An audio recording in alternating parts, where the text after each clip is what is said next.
reality is incomplete. That is, our view of the world can't be complete because reality isn't yet complete. Our common sense has no authority whatever about what the fundamental structure of reality is. Standard classical physics assumes an initial state determines everything thereafter. However, Professor Jenann Ismael found something startling. Relativity makes such determinism impossible. Why? The past light cone of any event never contains sufficient information to predict that event with certainty. In this episode, the professor demonstrates that reality, viewed from within, is fundamentally incomplete. Ask any system to predict its own next output and watch it fail, not from ignorance, but from an actual logical impossibility. And this is the beginning of the flame of free will. Ismael argues that over evolutionary time, organisms learn to exploit this openness. This is a fascinating conversation that reconceptualizes you as a self-curating information structure that constitutes yourself via choices and beliefs. When you die, an irreplaceable pattern of information vanishes forever. We also explore consciousness, why time is experienced as coming into being rather than being revealed, and how thermodynamics grounds the arrow of causation. On this channel, I interview researchers regarding their theories of reality with rigor and technical depth. Jenann Ismael is an expert at making abstract concepts accessible, and this is the clearest explanation of the paradox of identity and free will you'll ever hear. Which idea of yours has faced the most resistance? It's a really good question. I don't write a ton, but I think of the things that I've written, it might be that, so I wrote this book on free will, it's now 10 years old, but I think what a lot of people thought was that I have a particular idea of what free will is, and that I'm trying to defend it in the book. That it was called How Physics Makes Us Free, but that wasn't actually sort of the way that I tend to approach things. The title was How Physics Makes Us Free, but part of that was, the question was, in what sense does physics make us free? So the book was really about trying to understand in naturalistic terms what sorts of freedoms we really have.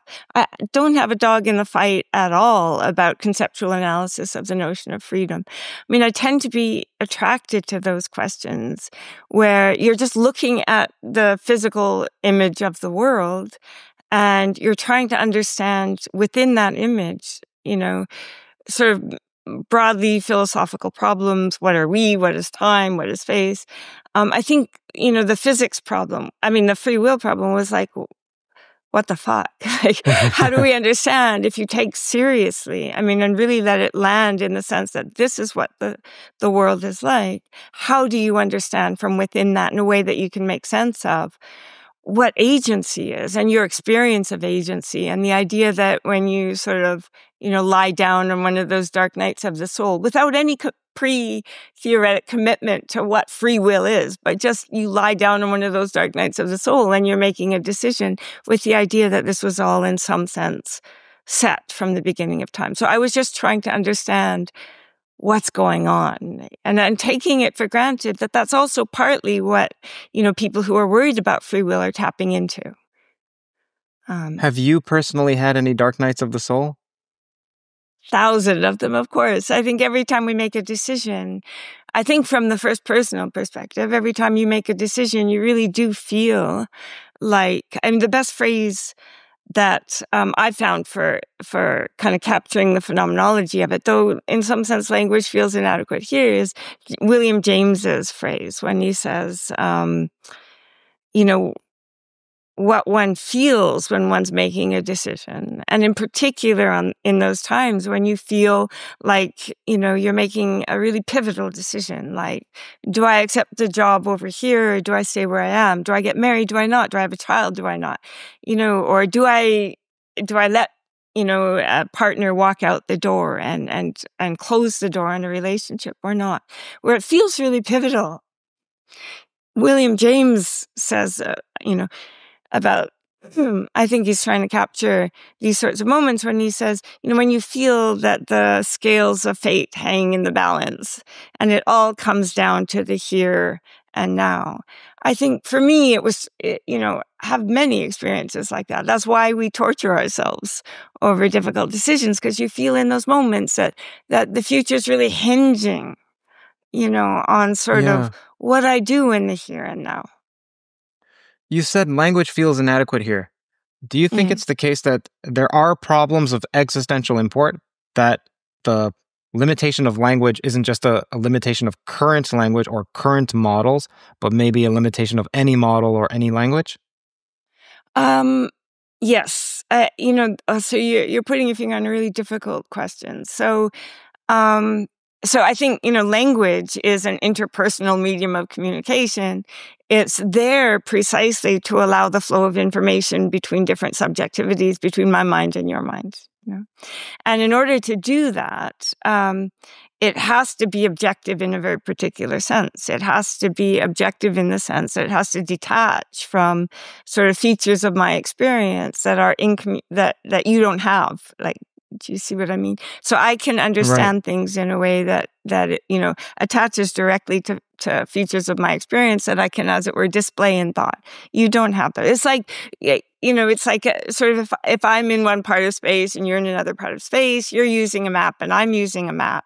The map is supposed to be the kind of, embodiment of objective relations between locations in space, ways of representing things that don't depend specifically on how I'm related to them. Right.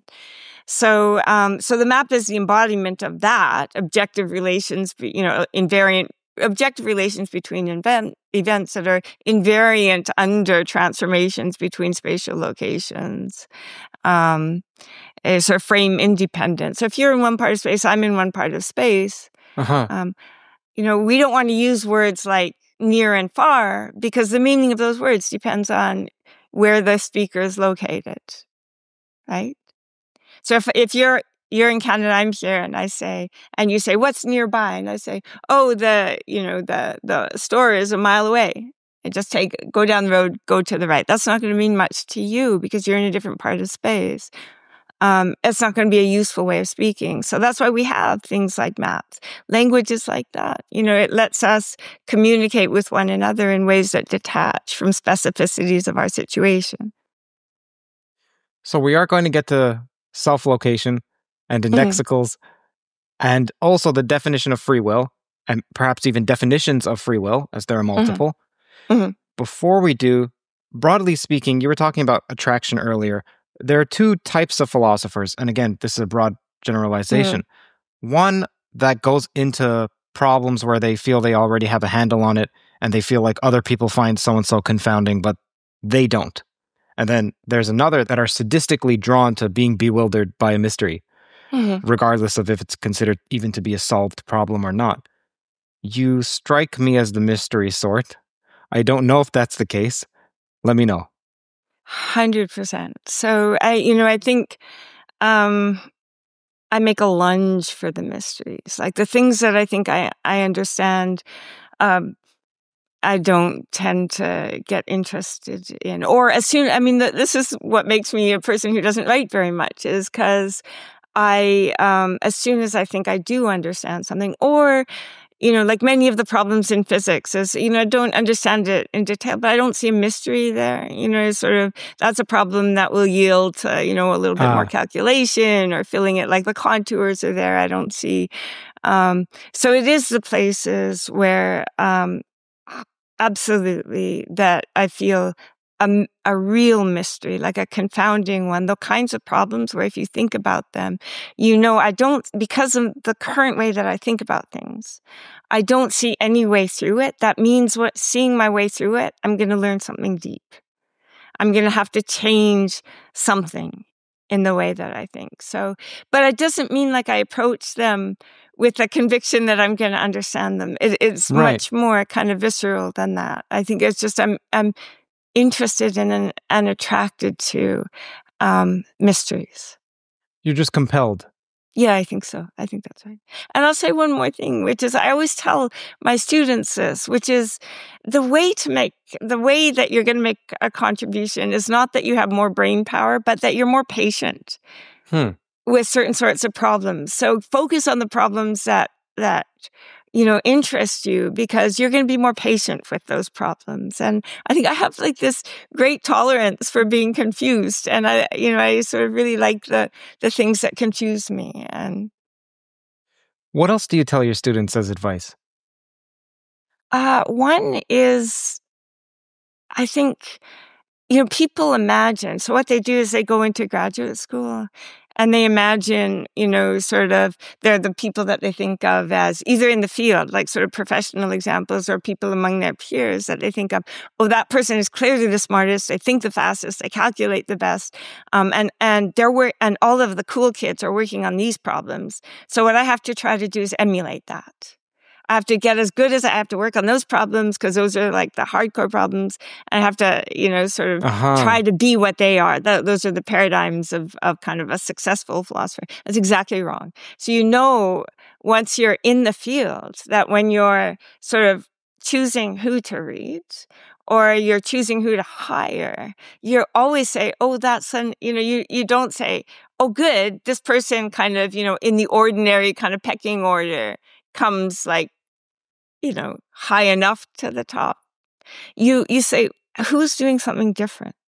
Who's doing something interesting? Who are the really interesting people? And even when you're choosing who to read, I think, once you get to a certain level of proficiency, you're not looking for more of the same. You're not looking for, kind of who are working on the old problems and saying the smartest things about them. You're learning for something who's doing something a little different, coming from a different angle, combining approaches in a way that is, sort of going to yield something new. And I think physicists think this way. It's a kind of complex, rugged landscape. And, sort of, if you've got people starting in different areas and coming from different approaches, you're going to explore more to the landscape jointly. As a hirer, as someone who's hiring, how do you avoid this self-reinforcing mechanism of, okay, you are championing theory A, and whatever is adjacent to theory A, but my student has an idea about not even theory B, theory not A, like the opposite of theory A. Why would you, as a supervisor or as someone on a hiring committee, why would you put any eggs in that basket? Now, I was speaking to Susskind and to Sean Carroll about how string theory in the early 2000s and 90s was extremely dominant in theoretical physics. And they just said, well, one of the reasons is simply, why would you attach yourself to something that you don't believe in? So if they're a string theorist, they believe in string theory. And if a student is coming with some other radical proposal, well, they're like, I'm sorry, I don't think that's going to work. It seems quite clear to me at this current time, given current evidence, etc., that quantum gravity is synonymous with string theory, and string theory is the way to go. So how do you avoid that, and how do you think about that? So I'll tell you how I think about it. It's something I come up against a lot. So I'm on one side of this. I'll tell you what I think about it, and I'll use the foil of people on hiring committees that I'm tending to argue against about this. So I think in philosophy, it's a little bit different than physics. So in physics, it is, you think there is a truth and you're committed to the truth, and you want the field not to be looking in areas, that are kind of, you think are dead ends.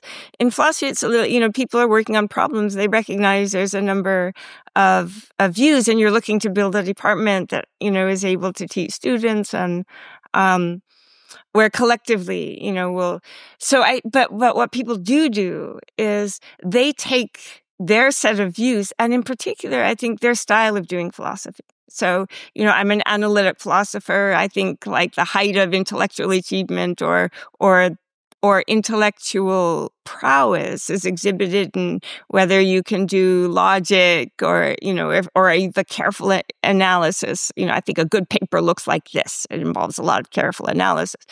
Other people on other sides, no, I think it's about insight and intuition, and somebody has a new idea, but they're not writing these tightly packaged, fussy little papers. So the way that I think about that is you need all kinds. The insight comes from different areas and different approaches.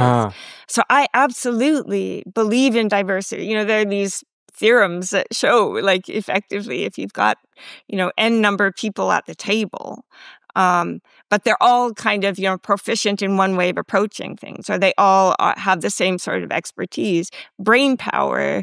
You increase the quality of the group for solving problems, not by just adding more of who you think are the smartest people, but by adding people who are doing different approaches, different things, even if, person by person, they're kind of lower quality thinking. So I think that's true in philosophy. I think you want a diversity, but you come up against colleagues who are doing the philosophical equivalent of your friends who are choosing string theorists because they think that's the going theory, which is, we want smart people. Smart people do philosophy like this.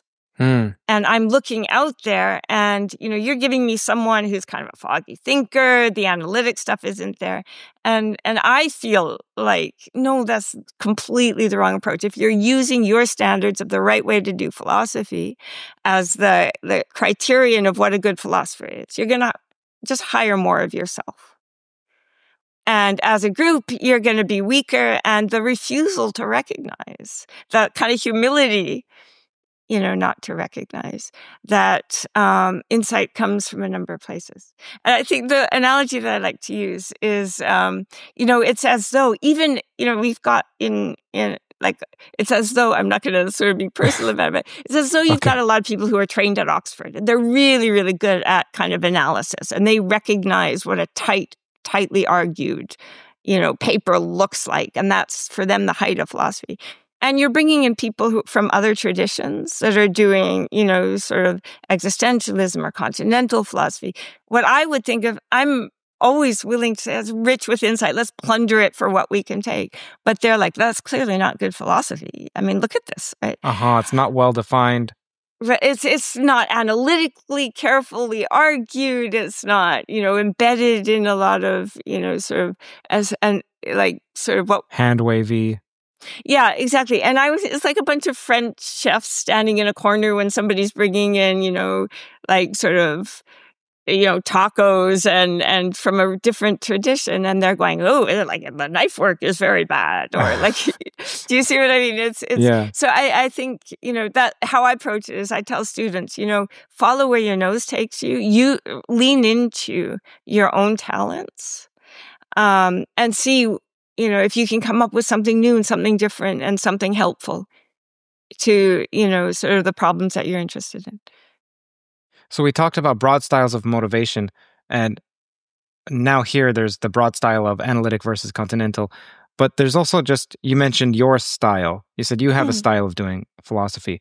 How would you describe your style? And if it's best to contrast it with someone else, like let's say David Lewis, you say David Lewis does his philosophy with style so-and-so. Here's how he tends to think about problems.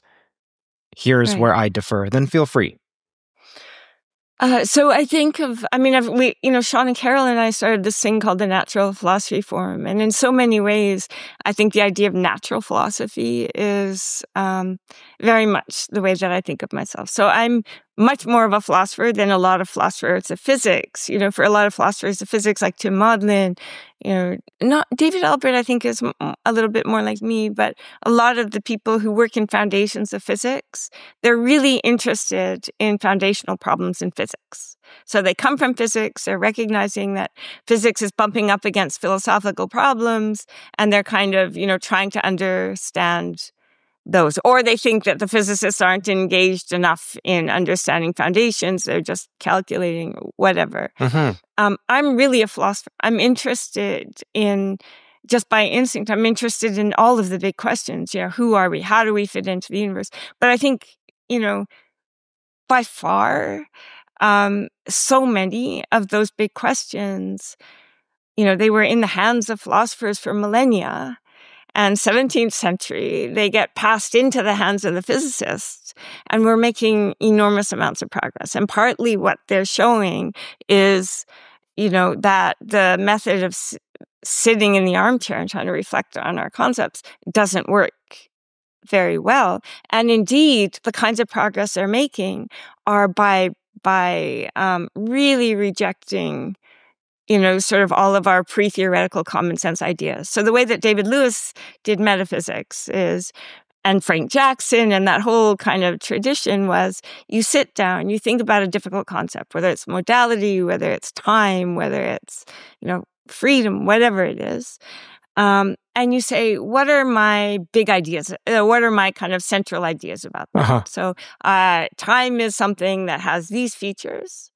And then you ramsify it out. So you put in a variable wherever you say time. You take the picture of the world given you by physicists and you say, what is it in the world that satisfies that? That kind of Ramsey sentence with the X wherever the concept I'm trying to analyze with.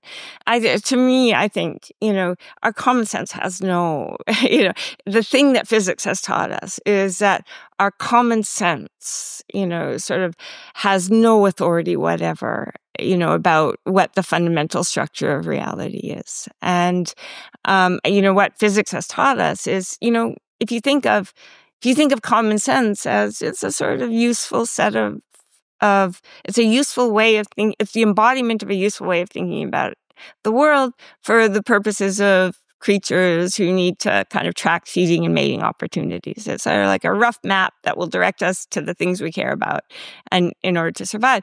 But it's certainly not made to be adequate to capturing the deep structure of reality. And I think the way that physics works is, we used to sit in the armchair. We had some rough ideas of the contours of experience, over the course of a normal human life. And then the imagination gets to work on that. We imagine, what could the world be like at the bottom?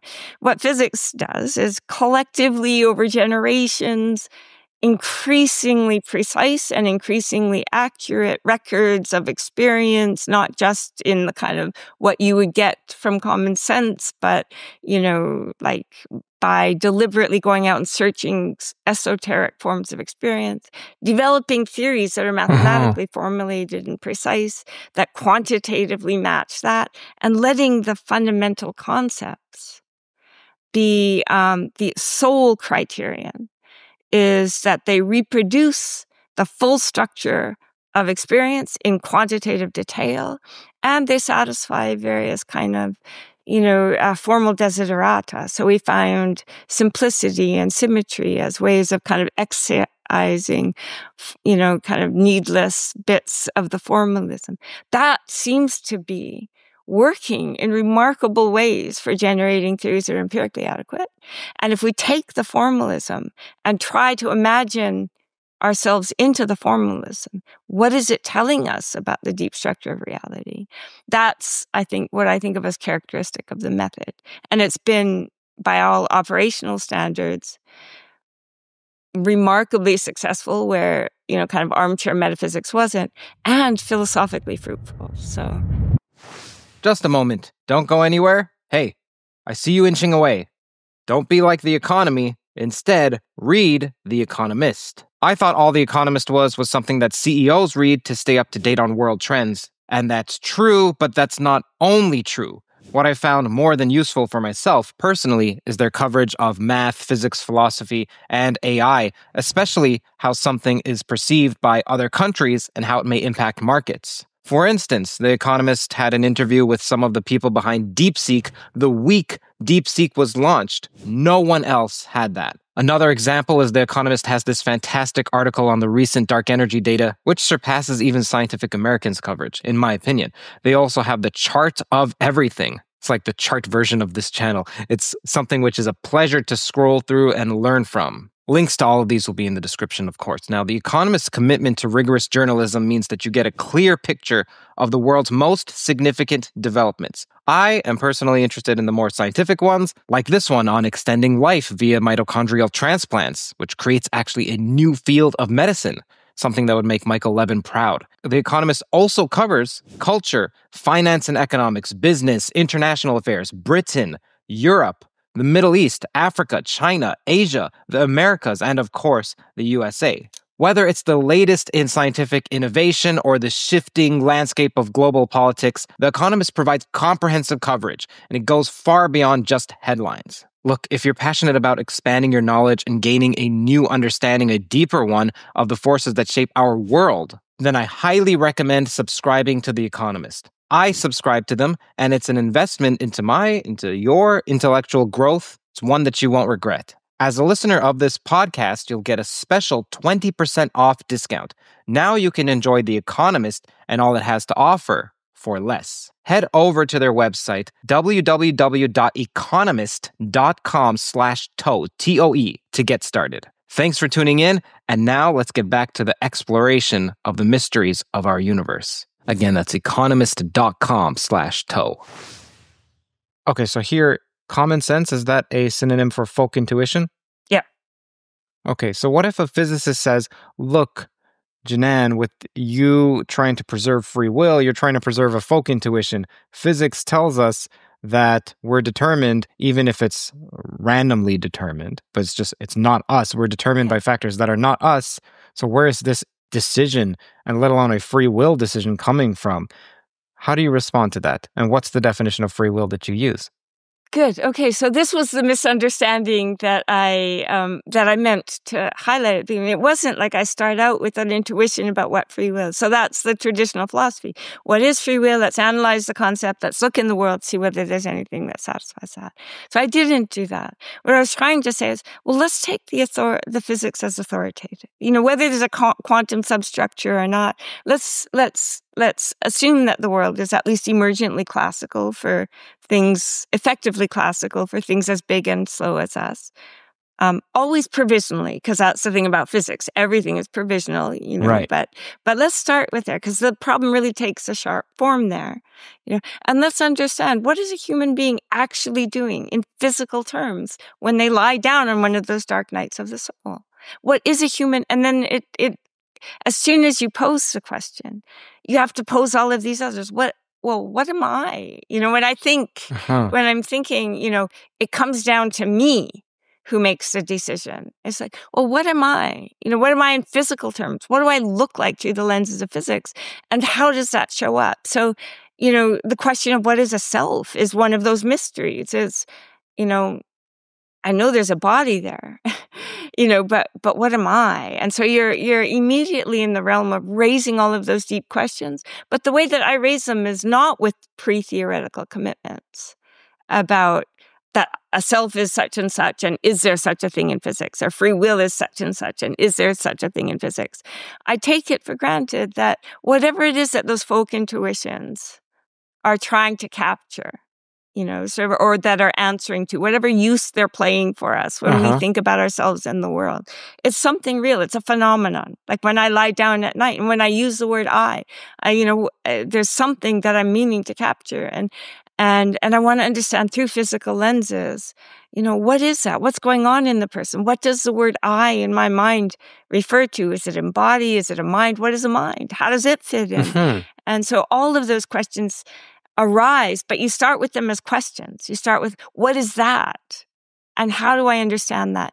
And I think there's this beautiful phrase that Peter Strawson, again, I sort of like it really, I read it when I was a graduate student, and I think it really kind of landed for me. He said, the problem arises because the solution exists. And I take that to mean like that the problem arises, the world is consistent. And sort of if there's a phenomenon that you're trying to understand, looking at studying the way the world solved that problem and created that phenomenon is a really, the problem has to exist if the phenomenon is real. So I think, that's why although I love reading, sort of philosophy, like David Lewis, of course, is a great philosopher. Spinoza is and Kant, it's just to me wonderful.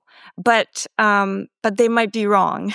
The world is not wrong. Like if you study the world in detail, you're going to find, that it is consistent. And if you're trying to understand a real phenomenon, the world has solved problems and solved them in ways that you wouldn't think of from the armchair. So what would it look like if the world was inconsistent?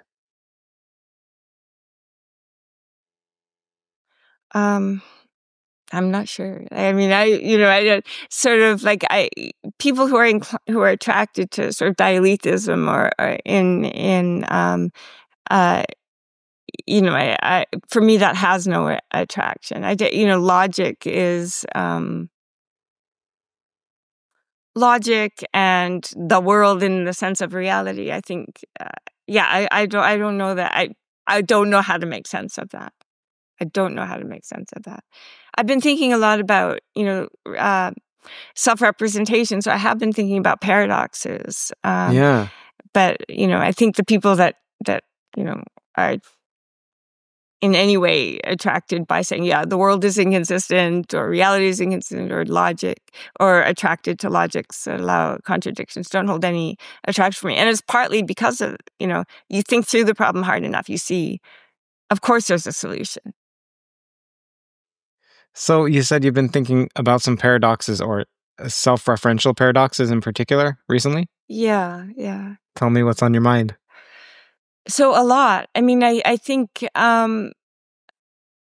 so I've been thinking a lot. So if you look at a lot of the problems that are kind of arising now in physics, so I should say, some of the things that I think of as mysteries, they arise partly kind of within a physical theory because physics ignores things for a long time, makes a lot of progress, but then when it gets developed enough, some things kind of emerge as a little bit anomalous and needing work. And one of them is, it's something that, people talk about a lot, but a lot of places where what they call the observer seems to become important, and we don't have a way of understanding that quickly. I think the agent is probably a better description, but I think a lot of them have to surround the structure of a view of the world from within.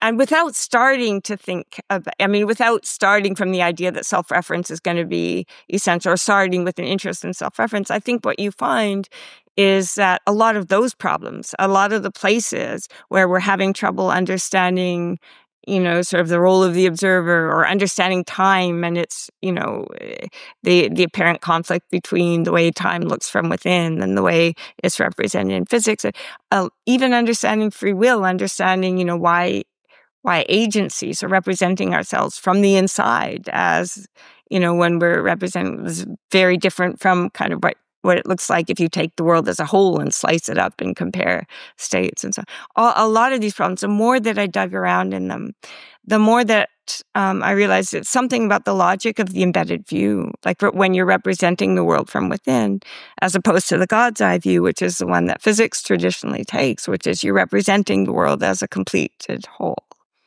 And I've come to think that there's a very sharp way of putting those problems that has been formally well explored in the context of physics. So I'll give you an example. Please. So it's going to take me a second to sort of think of how to put it sharply in the way that's good. Take your time. Suppose, so this is the kind of the cute little way of putting it, but suppose that we wanted to come up with a grand overarching database, complete database of physical fact. Okay, so sort of it's just going to be a computer sitting in a room, whatever you like, or a person or an oracle, whatever you like. It's just going to be a system that's going to be such that we're going to feed into it the laws of physics and, information about, I don't know, what's happening on a particular mountaintop on a particular day and about monkeys and bananas and all. We're just going to feed it all of the information that we have. And the goal is that we're going to be able to ask it any yes/no question of fact, and it can deliver an answer. Make it easy for yourself. Imagine that the universe is deterministic and that the laws are effectively computable. So you're just, there's not going to be any problem about computation or about there's always going to be questions that it can't truthfully answer. How do we know that? Just ask it. I mean, I can tell you this without knowing what its database looks like, what the memory looks like, just ask it, is the question that's about to appear in the output channel. So the idea is you feed it a question through an input channel, delivers an answer through the output channel. Is the answer that's about to appear in the output channel? No. Right. It can't truthfully answer. what the fuck, right? I mean, this is a mundane question of physical fact.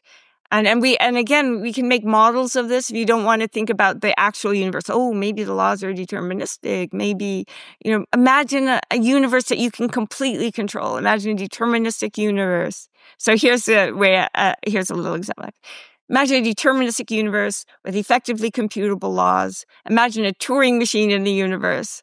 So, and program it with the laws. Mm-hmm. Right? So now not only that the system, the internal system, knows the laws, but that it's able to compute the laws because it's a Turing machine. The laws are effectively computable. You can come up with a whole cluster of questions it can't answer. Right? First, what is the answer?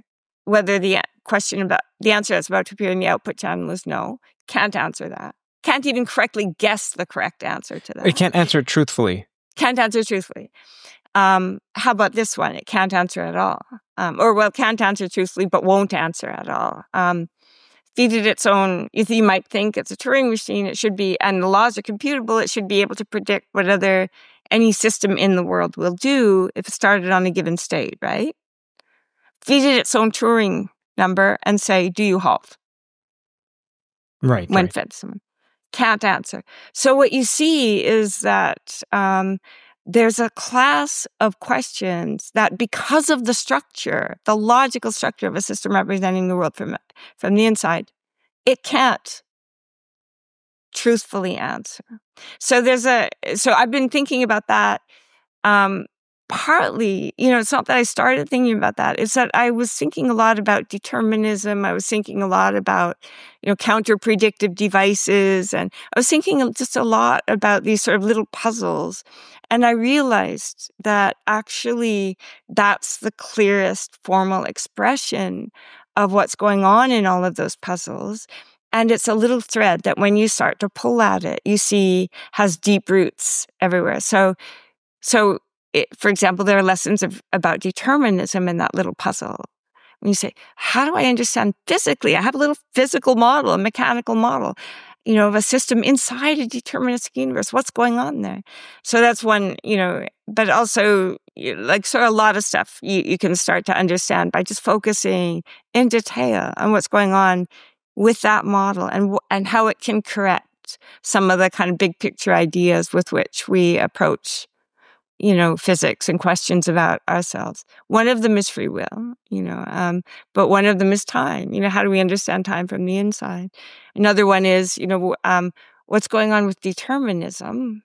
Like, why couldn't you have a Laplacian demon in the universe? Shouldn't a Laplacian demon be able to answer every yes/no question of fact? What's going on there? So that's why I've been thinking about those questions. No temptation on my part to think that they show that reality is inconsistent. I think there are real lessons to learn from them.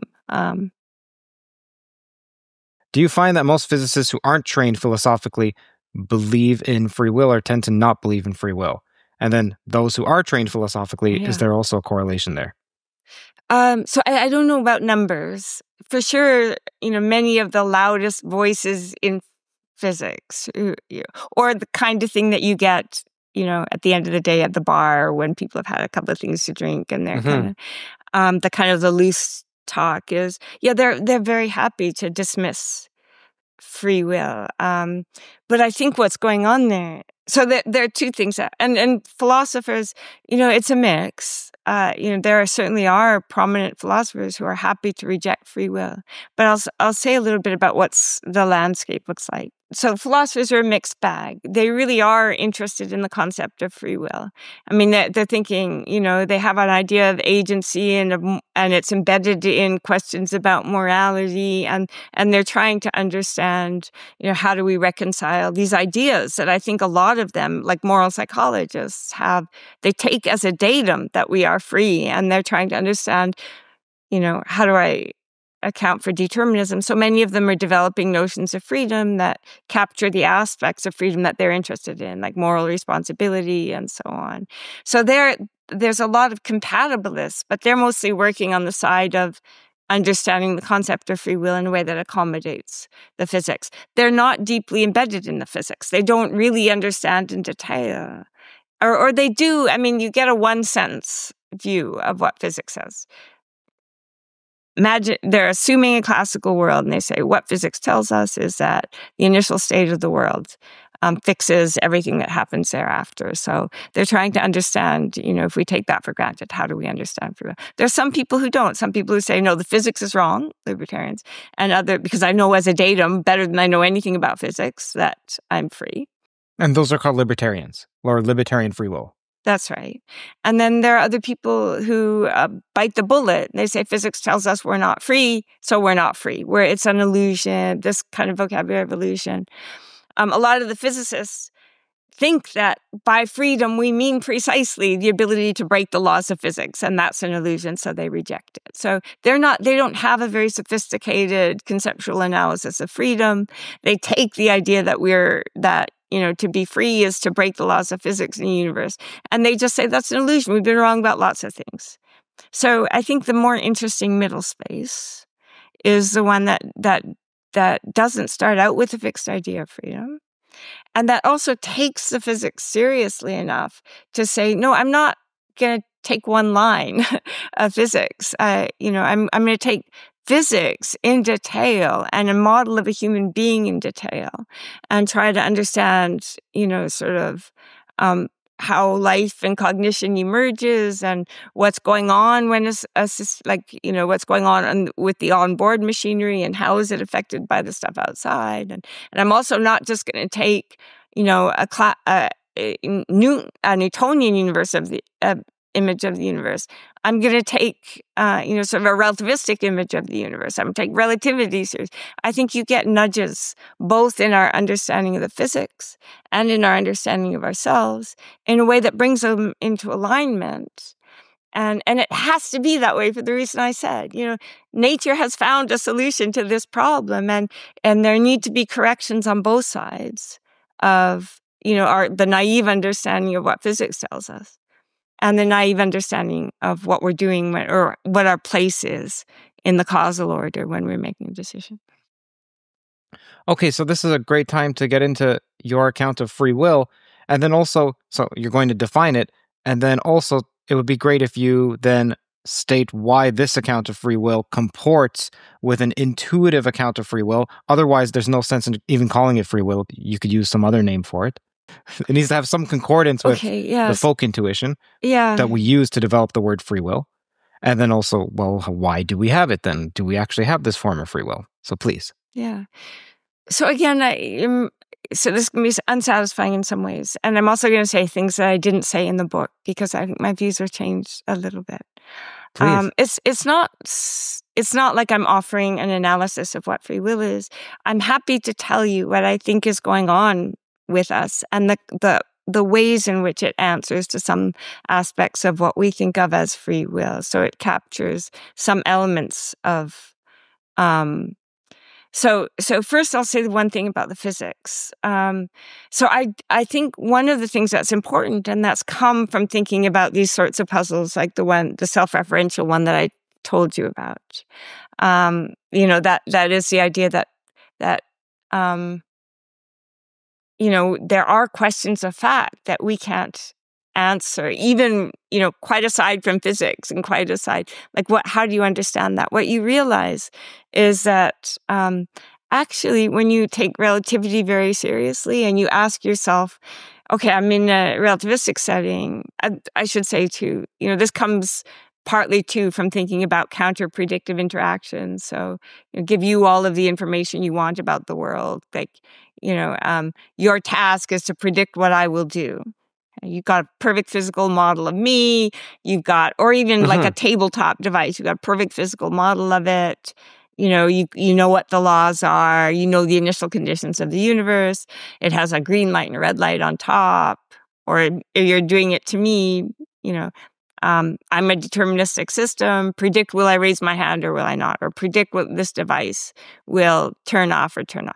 You might think you can do it. Okay.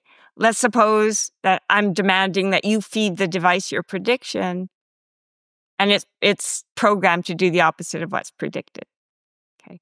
Device like that's perfectly possible. I mean, we can write down a model of such a device in a deterministic setting, right? It's just a tabletop device that takes a prediction. So now you can see the connection with a self-referential paradox.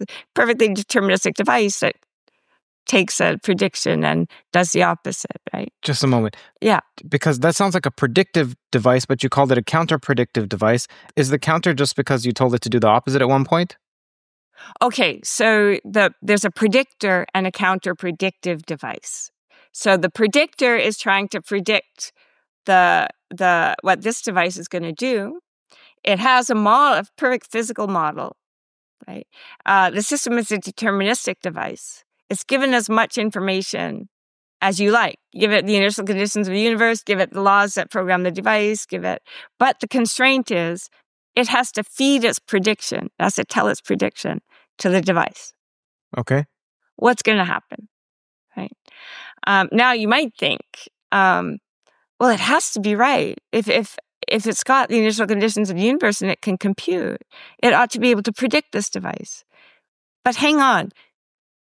It's going to give this device its prediction. And as long as this device works well, it's going to not be right. So what's going on? Thinking about that puzzle, right, makes you think, well, hang on, is there a mechanism in our classical theories for giving a system enough information to predict what's going to happen in the rest of the world? I mean, naively, the way everybody presents determinism is, yes, of course.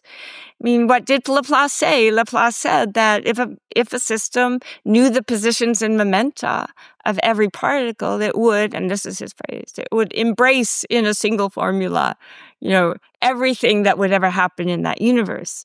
And you think, we can have information about the past. In principle, we ought to be able to establish the positions and momenta of every particle. And if I had that information, I ought to be able to predict what anything would do. This little tabletop device, a Turing machine, another human being, right? We think that's the way that the implications of determinism are usually presented.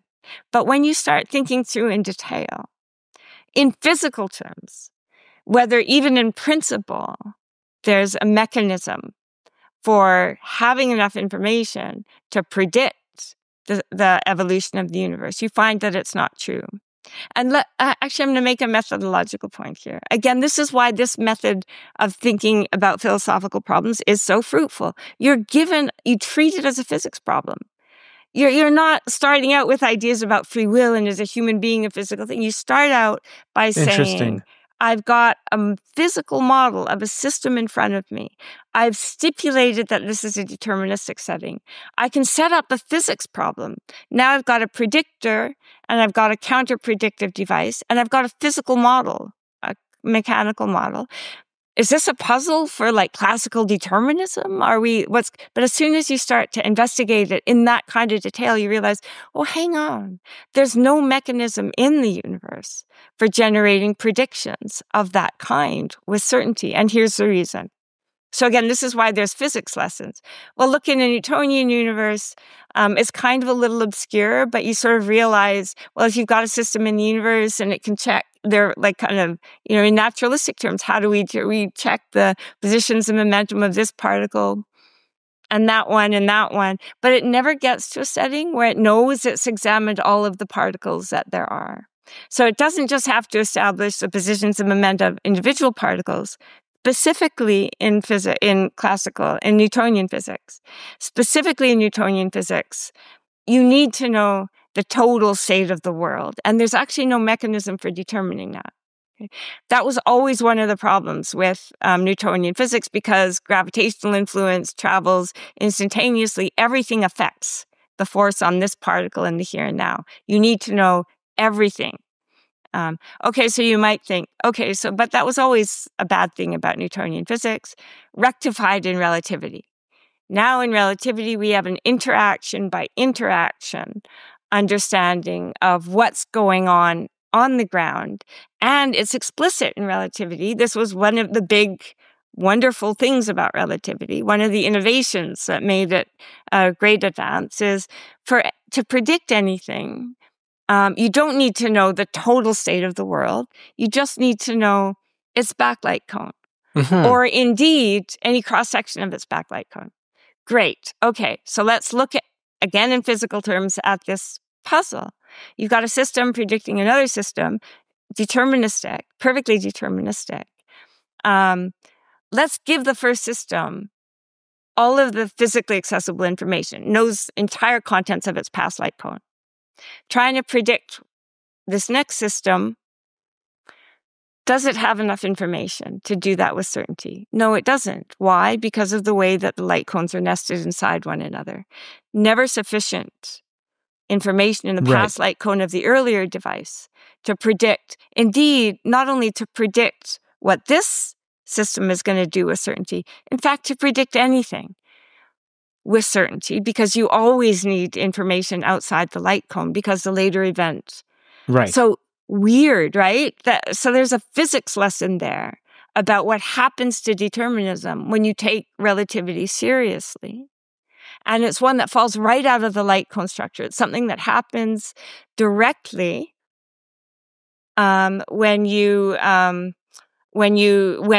it's something that happens directly when the temporal order is brought into alignment with the causal order. So that temporal past now means causal past. This little puzzle that Einstein certainly never thought of dissolves. So let me see if I got this correct. So you're an event in space-time, and then usually when we're two-dimensional, one space, one time, we just show these light cones. It looks like an X. I'll place an image of that on screen. So you're at the apex of this, and the past will be down and future's up. Okay, now you think, well, can I not just predict something that's even an epsilon in my future light cone? You think naively. In a finite interval, right. Right, you think, yeah, well, why not?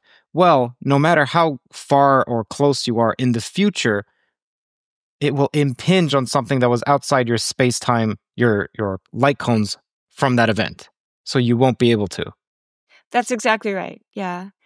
So another way to think of it that makes it kind of, visually clear is take the contents of any past light cone, right? So take the full causal past and ask yourself, how many models of my physical theory can I embed this in? And do they have different futures? The answer is always indefinitely many and with very different futures. So, it's again, a lesson about determinism. So this physically naive idea that we have, which is the first line in every, kind of line about the puzzle about free will, is sometime long ago in the past, initial state of the universe was laid down, and since then, everything was fixed. So total I don't need to know anything about, give me a physical model of you and what's going on in your mind. Total illusion that anything hinges on the idea here is that actually, if you take the physics seriously enough to think that image of the universe where there was an initial condition, if you really exercise yourself of that, then at least that naive version of the problem goes away. And so now you really do have a problem of understanding. I mean, you're in the space where okay, so let's rethink what it is, to be a system in the universe and the role that system plays in in making the future what it is. Maybe that's a sort of silly way to put it, but that's what I mean. You use the physics to get yourself out of the space where you think that your common sense ideas of free will and time and, that you're trying to recover those. It's like, no, you're in a completely different space. And let's understand ourselves from within the space and see if we can, make sense of life and cognition in a universe like that. And how is that going to change our conceptions of ourselves? What's it going to rescue? What's going to go away? So far what's been established is that you can't predict.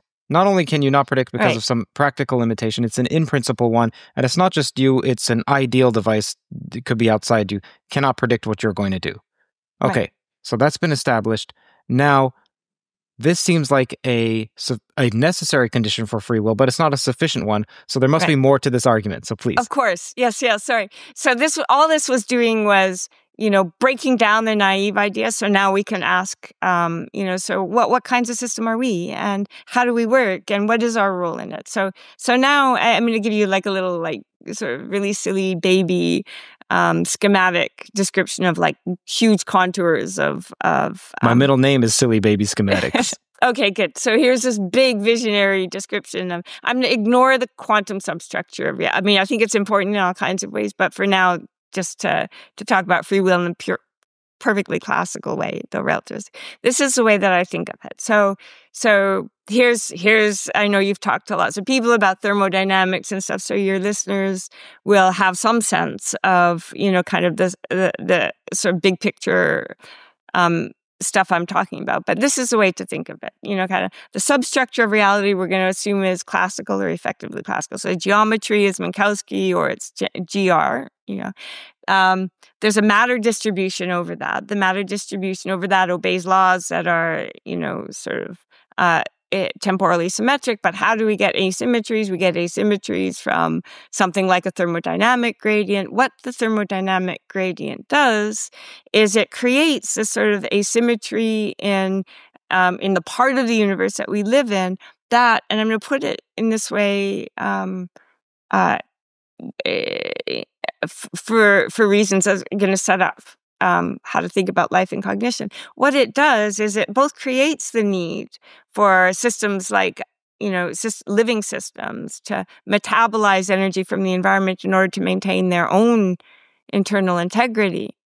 But it also makes information about the macroscopic past available for systems like that to use. So it sort of creates opportunities for systems to use information to guide their behavior in a way that's going to promote survival.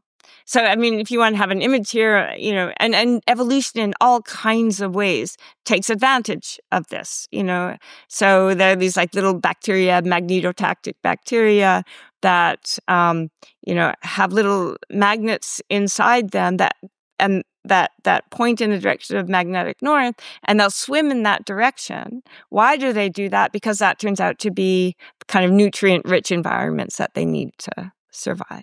Right? So their nature in designing that system has effectively used information, namely about the correlation between magnetic north and where the nutrient-rich environment is, to construct a system that will behave in the way that it needs to promote its survival. So that system's design is, in a way, a record of the fact that that's where the nutrient-rich environments are. So in all kinds of primitive ways, nature makes use of this, but also in much more sophisticated ways. So I think, one of the things that so think of a deer, for example, a deer, responding to the smell of, recently passed predator, or a prey, like a sort of a fox following, footprints in the sand. Both of those are making use of the information-bearing properties of their environment to guide their behavior in a way that's going to allow them to avoid prey and to get food, right? And why did you call that a thermodynamic gradient? Like in the case of the fox or the deer? Okay, so part of what happens in thermodynamics is the macroscopic state of a system that's, kind of semi-isolated, adiabatically isolated system, bears the traces, any kind of ordered state of a system like that bears the traces of previous work that's done on the system. So the idea is you do some work in the environment, and it's going to take a while for the state of the environment to relax back to equilibrium. I see. So footprints in the sand, sort of cream in coffee, those are all one thinks of as records of work that was done in the system. You always take a system, if it's in a semi-ordered, any adiabatically isolated system that's in a semi-ordered state, you can use, kind of the ordinary kind of thermodynamic inferences to say, oh, this system must have been in a more ordered state in the recent past. It didn't fluctuate into that state, sort of randomly from equilibrium. So that's the sense in which thermodynamics, makes the macroscopic state of the world rich with information Got it. So I have like scars on trees, footprints in sand, think in those terms. But even, sort of, the smell of recently, those are all, kind of records of things that have recently happened. And in all kinds of ways, systems, living systems, because of the metabolic needs of survival, have to, sort of organize their behavior in a way that is kind of counter thermodynamics. So it turns out information is a very rich, a kind of rich resource for them. So I think, life from the bottom is, making use of information. Cognition is a natural step on that. So, when we start getting thinking systems, more and more of the kind of the burdens of using and processing information are put inside the system. So it's selecting behaviors now in ways that are, so you think about magnetotactic bacteria. Nature is selecting response to that stimuli because of the information that stimuli carries about the location of nutrient-rich environments.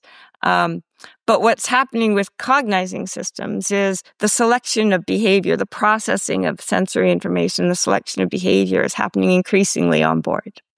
By the time you get to systems like us, so a lot of my book on free will is spent looking at what's happening with human cognition and how much of the burden of selecting responses to stimuli is happening inside of us.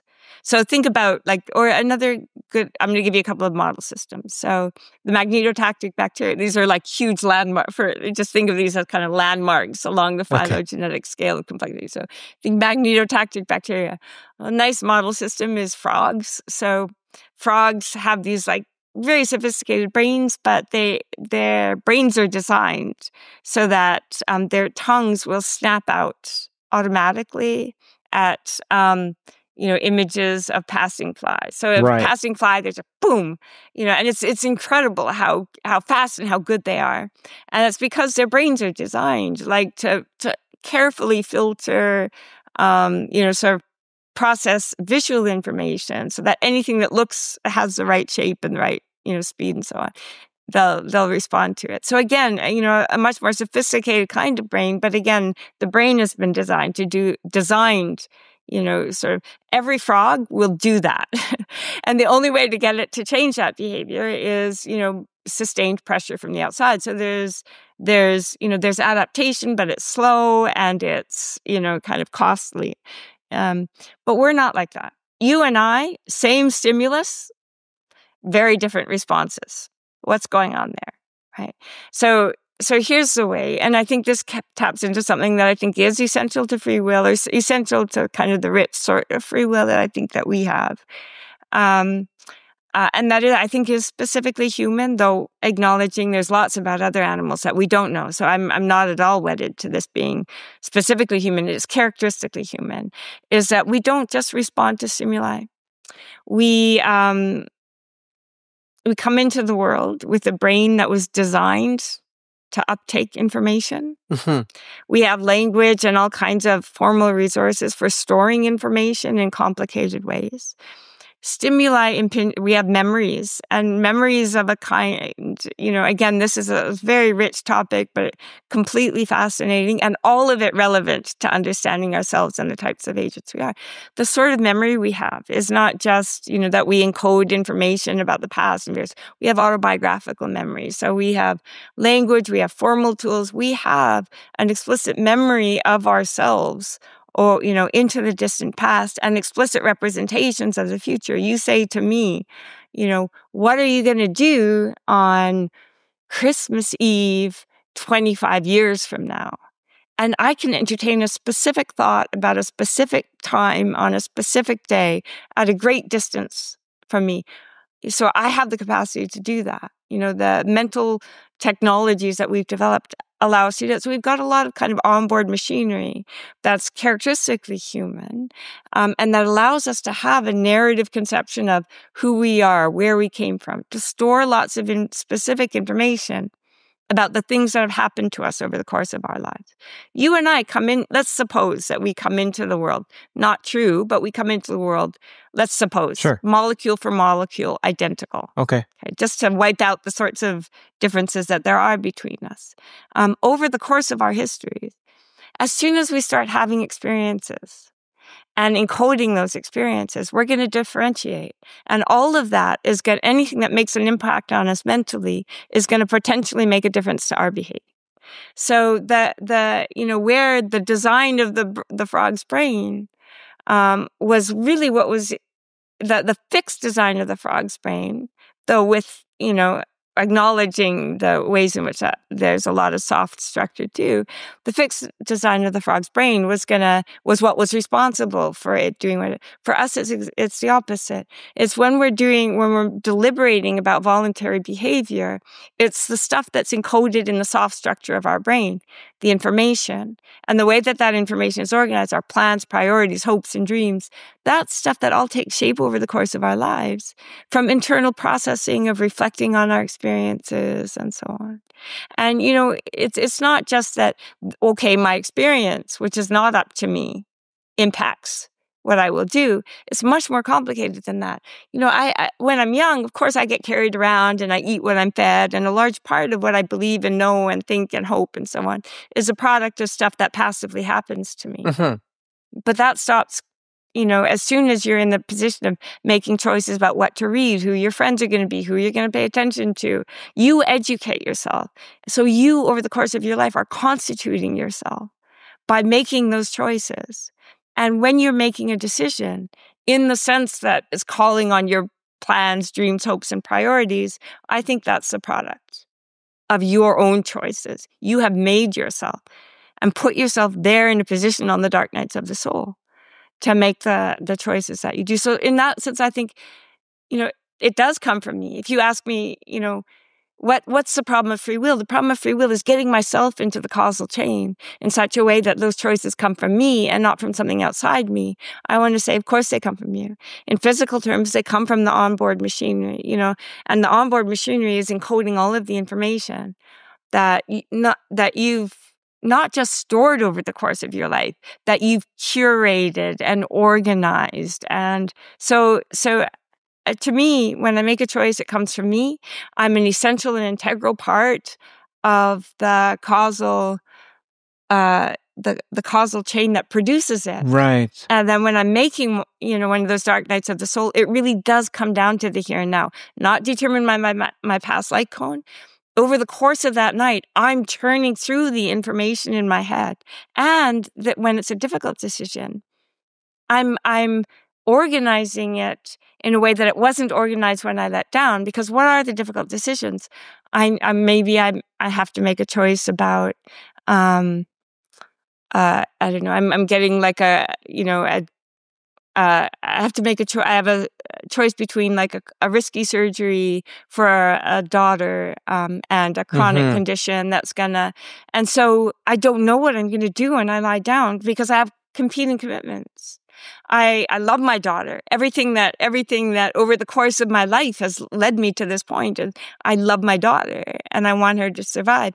On the other hand, I want her to have a good life. And how risk tolerant am I? And what are my obligations to her? I don't want to impose my risk tolerance on her. So you're over the course of that night, you've got a kind of, a utility function that's not articulated enough to make that choice. You're churning through it and you're articulating that function. You're saying, okay, when I finish this night, I will have made the choice. I will now have organized priorities in a way where before it wasn't clear which one. I've made a choice. Now, okay, I'm going all in on the risky, or whatever it is.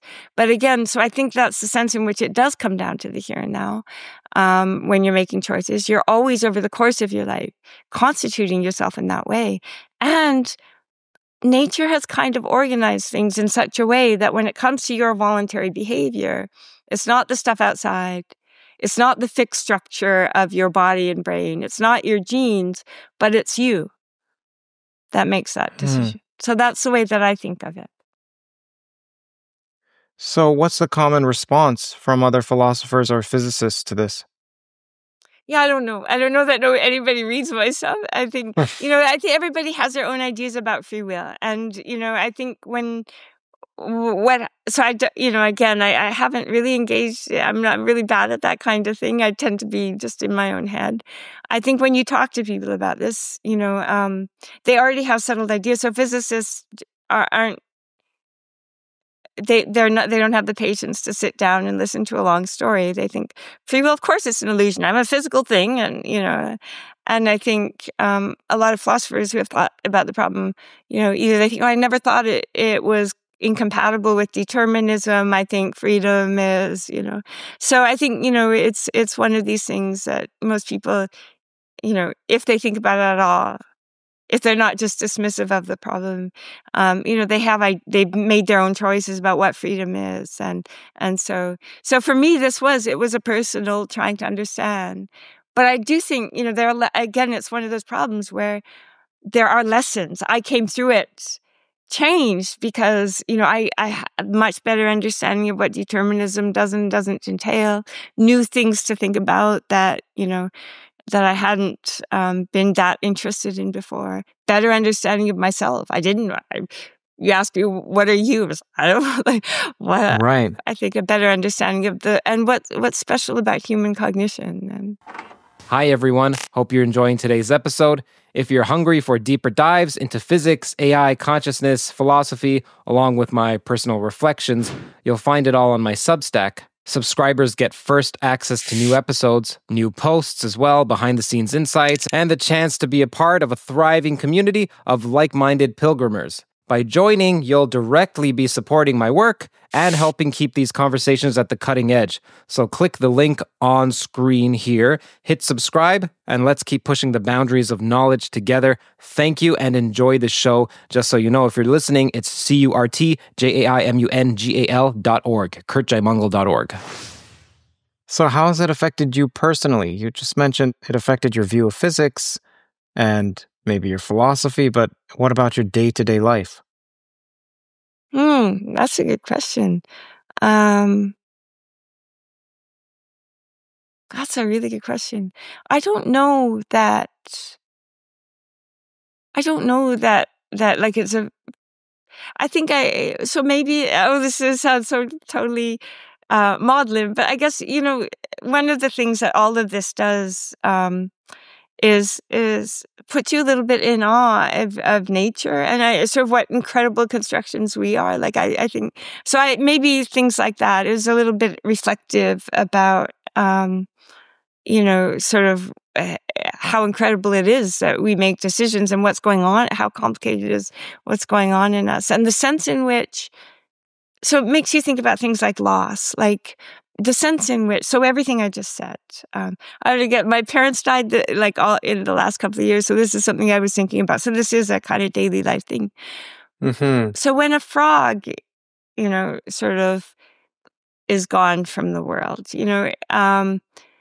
something is lost, a living being is lost, but I think when a person is lost in the world, because of what I just said about what we're doing over the course of our lives is we're pulling information and we're processing it, and it's this kind of incredible structure of information that person over the whole course of their lives, everything they've read, everything they've done, all of the kind of reflection that they've done, that's completely gone. And it's not made up for by the birth of another person. The sort of loss that there is, because it's a loss of information that happens when a person dies, is, I think it's absolute, it's irretrievable, it's not fungible with, other people coming, with other people. So I think for me, that's a real lesson. That every person is a kind of unique structure of information, their whole inner world. And when one person is lost, they're lost. Mm-hmm. So I don't know if you've read Gödel Escher Bach. Of course, yeah. Okay. In it, well, actually, outside of it, there's another book called You Are a Strange Loop, or I Am a Strange Loop. I Am a Strange Loop. Right. Yeah. Hofstadter then argues that what makes you is somehow related to the patterns inside your brain, and that even if your parents are gone or some other loved one is gone, that their patterns still persist in minor ways, in the way that you now hold your cup of coffee, in the way that you think through events, in the lessons that they imparted to you. So to Hofstadter, and he articulated this in his book about his his dead Yeah. wife. He said that no, actually, in his model, she does persist. There's a low resolution version of her that persists. Does your conception of what you are, or what a person is, or what Yeah. I am, the self, does it comport with that?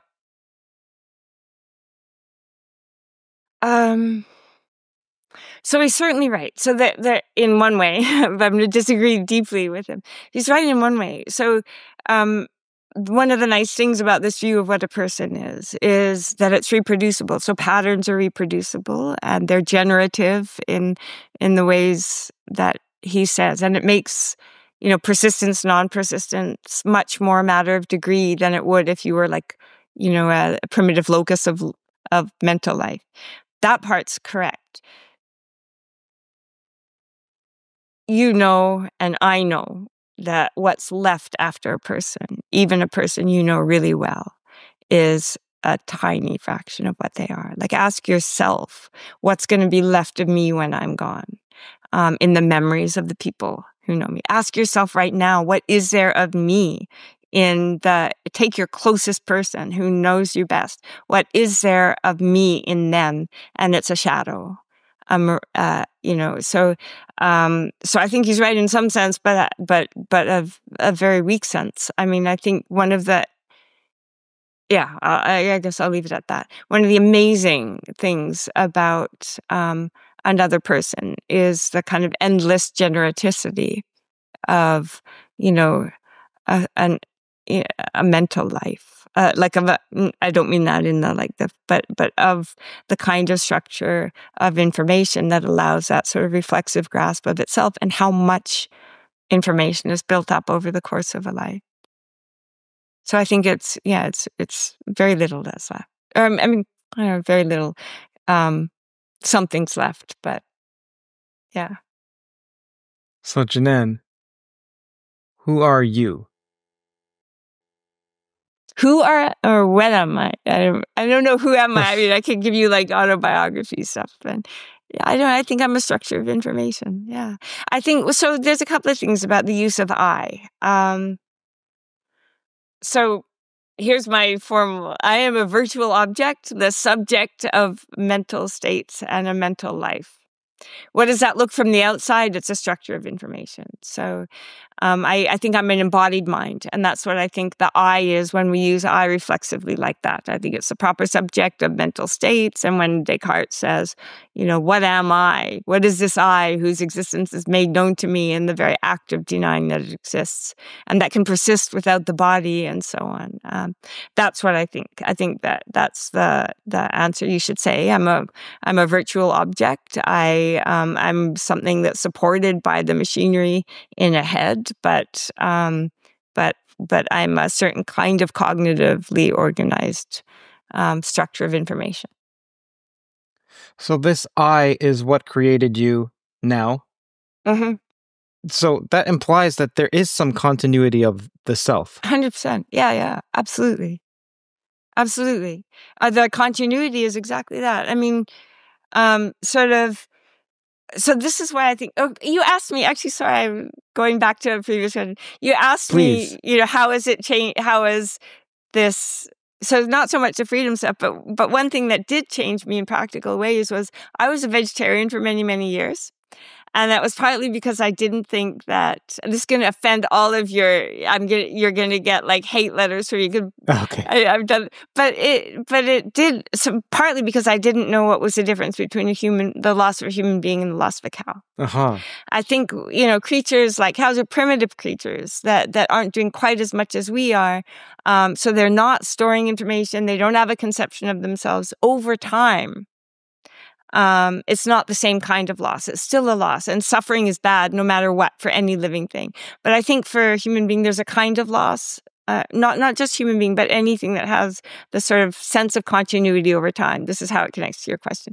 Sense of continuity over time that comes from, sort of this view of oneself that spans, the past and the future, where, you're not just, kind of retaining records of what happened yesterday in your dispositions and feelings and stuff, but you're explicitly, yes, kind of have an idea of yourself in the past, and you're making plans for the future. So you're doing things now that are meant to be contributions to projects, that you have this sort of, holistic commitment to. So that kind of narrative conception of oneself and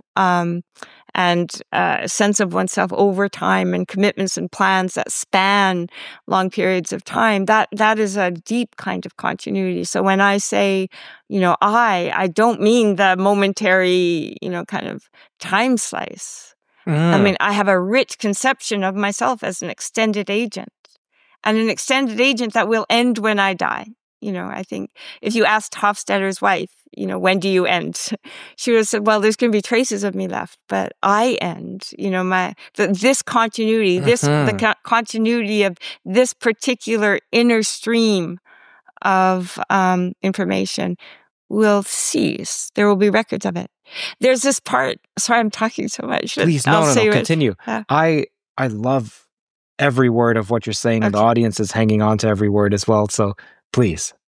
Okay, so there's this beautiful passage in Death of Ivan Ilyich, where, and this was where this aha moment came for me about what's lost when a human dies, where he's talking about his death, and he's sort of, it's landing on him, that he's signed this long excruciating passages where he's really kind of hitting him that he's going to die, and he says a famous passage where he says, all men are mortal. I am a man, therefore I am immortal. I kind of knew that applied to me, but I mean, I can't die. Like, it works for Socrates and it works for Curt, but it doesn't work for me. How can I die? And he says, I mean, if I die, who's going to remember? And he's got these beautiful, who's going to remember the rustle of my mother's skirt when she held me on her knee? Who's going to remember, the ball right? So I think that's the sense in which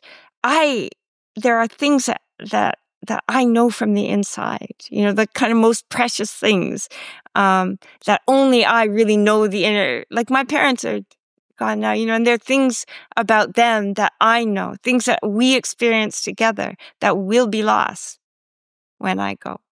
Lost. So I think, that kind of continuity you carry with you over the course of your life.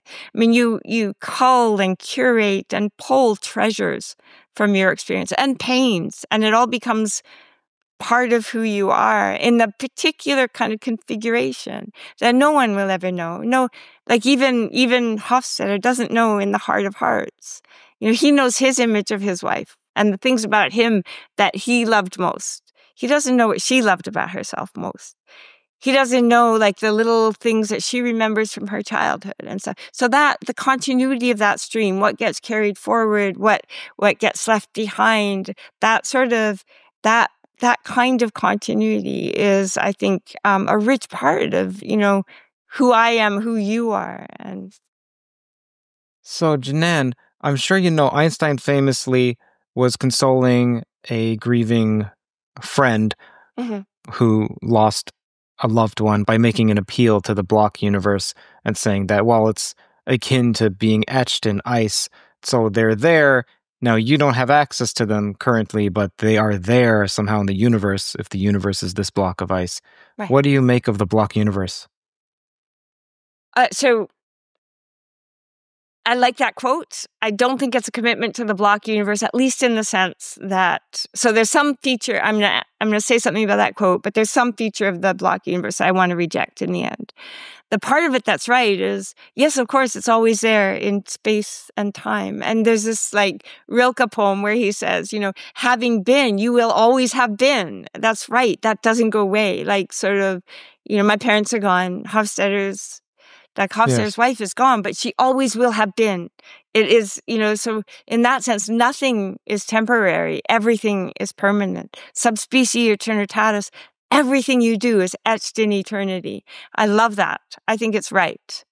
I want to build on that. So Viktor Frankl, who has the book Man's Search for Meaning, he was saying that the fact that you are only here for a glimmer, well, relatively, and that you can't come back to it actually implies your permanence because you can't be re-etched over.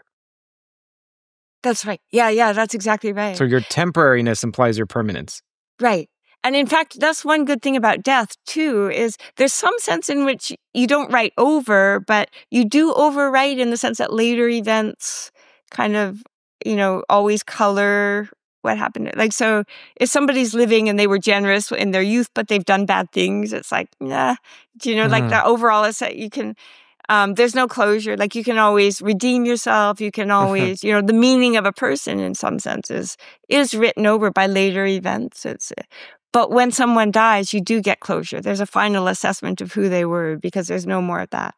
So I think that's right too. So I think it's all of those things, and it's illuminating to look at it, So you were expanding on Einstein's quotation. Yeah. So the part of the block universe that I don't like is this idea that we do have a well-defined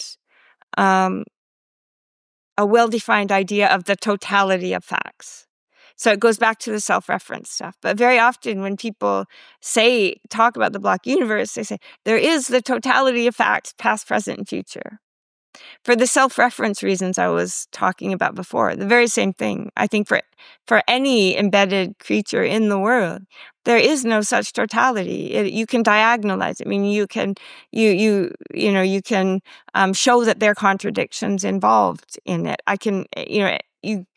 And I think, what that shows is that it's actually a mirage, this idea that when we try to take the God's eye view and say that there is this totality of fact and the incompleteness of the universe, is just because we don't see the whole of it at any time. We're looking from, limited. I think that's a mirage, a perfectly useful mirage, to have when we're doing physics and stuff, but not to be taken fully seriously. So I thought that the mirage is that a particular person inside the universe can't take the God's eye view, but not that the God's eye view doesn't exist. So do you think that the God's eye view doesn't actually exist? Okay, what do you mean by exist? Like where exactly? What does that mean? So, I mean, this is a good, right? So there's no question that it seems to be a very intelligible idea. We can write down models of complete universes, right? And look down at them from a God's eye point of view, right? But the universe, our universe, do we have a well-defined conception of that? Well, there's nothing formally wrong with saying, well, we can formally construct a point of view outside, even though we can't take that kind of point of view on our own reality for self-reference reasons. We can formally construct a point of view. That's what God's supposed to be, outside of space and time, who looks down at our reality, right? That's what you might think. But now you see, yeah, but God can make our reality take it in as a totality. But that's only because he's outside of it. He can't do that with his reality, right? But there is only one reality. There is no all-encompassing view of reality itself. I mean, that's the thing. Reality is supposed to be the totality of all that there is. You can take any subtotality of it. And yeah, you can formally construct a point of view outside of that totality. But if reality is supposed to be all of there is, then this idea of all of it is a mirage. There is, in reality, no point of view that encompasses the whole. Interesting. So I was having this debate off air with some friends last night or a couple nights ago about I don't believe you can just take a set bracket around everything and just say that that's everything as if it's a well-defined set. So some people say, well, reality is just all there is. I don't know if you can have a well-defined notion of all there is. Good. You can't. And here, I mean, this is what the formal paradoxes are about. So the little paradox I gave you is actually a version of that. But you can show formally that there can be no such set of all sets. Why is that? Because you can construct a set, the set of all non-self members, which can either be in the set or not in the set. So here, do you know these formal paradoxes? Yeah, we've talked about it before on this channel a few times, actually, but feel free to outline it again if you think it's necessary. Yeah, so this is, so formally, it was precisely trying to come up with a well-defined notion of what it is to take a plurality as a single thing. And that's what set theory is all about. So the idea is we need to have rules. At first, people thought that you can take any plurality or any well-defined or any kind of meaningful linguistic statement that applies to some things and use that statement to define a single thing, a totality, the set of all things that satisfy that statement. Right? And it was, what these set theoretical paradoxes were showing that that's not, in fact, so. And it was precisely because when you say something like the set of all things that there are, so you're trying to take the things that there are and making of them a totality. When you talk about something being a totality, you mean there's a definite fact of anything about whether it's inside or not inside it, right? So now you say, okay, so assume for reductio that it's a totality. Now construct a set, namely the set of all sets that are not self-members. Is that itself inside or outside the set of all sets? It can't be inside, that's self-contradictory because it's not a self-member. Can't be outside because then it would be inside because it contains all non-self members. Did I say that right? I think I said that right. But anyway, so it was precisely the idea of an all-encompassing totality that the set theoretical paradoxes were putting, showing us couldn't exist by constructing this sort of paradoxes. So what did people do? Again, formally, we know how to do this. What you say is, okay, we know about the paradoxes. So what we do to have a well-defined, notion of totalities, we can have a kind of unending hierarchy where each level of the hierarchy can take the things below it in the hierarchy as totalities. It can make totalities, but but it's not a candidate for. But then there can be another level that takes it, because it will fall below. So what you do is you get these hierarchies, none of which allow self-inclusion on pain of inconsistency. So what we're always trying to do, is a very natural psychological move, but take a transcendent view of reality itself. But as soon as you do that, you've slipped the net. You've taken yourself outside of reality. And now there's at least one thing, namely you, that aren't in the reality that you're looking at. The subject of that thought that's trying to take reality into its grasp. So I think these are connected to the self-referential paradoxes that, and I think they, in a weird, way, they come up again.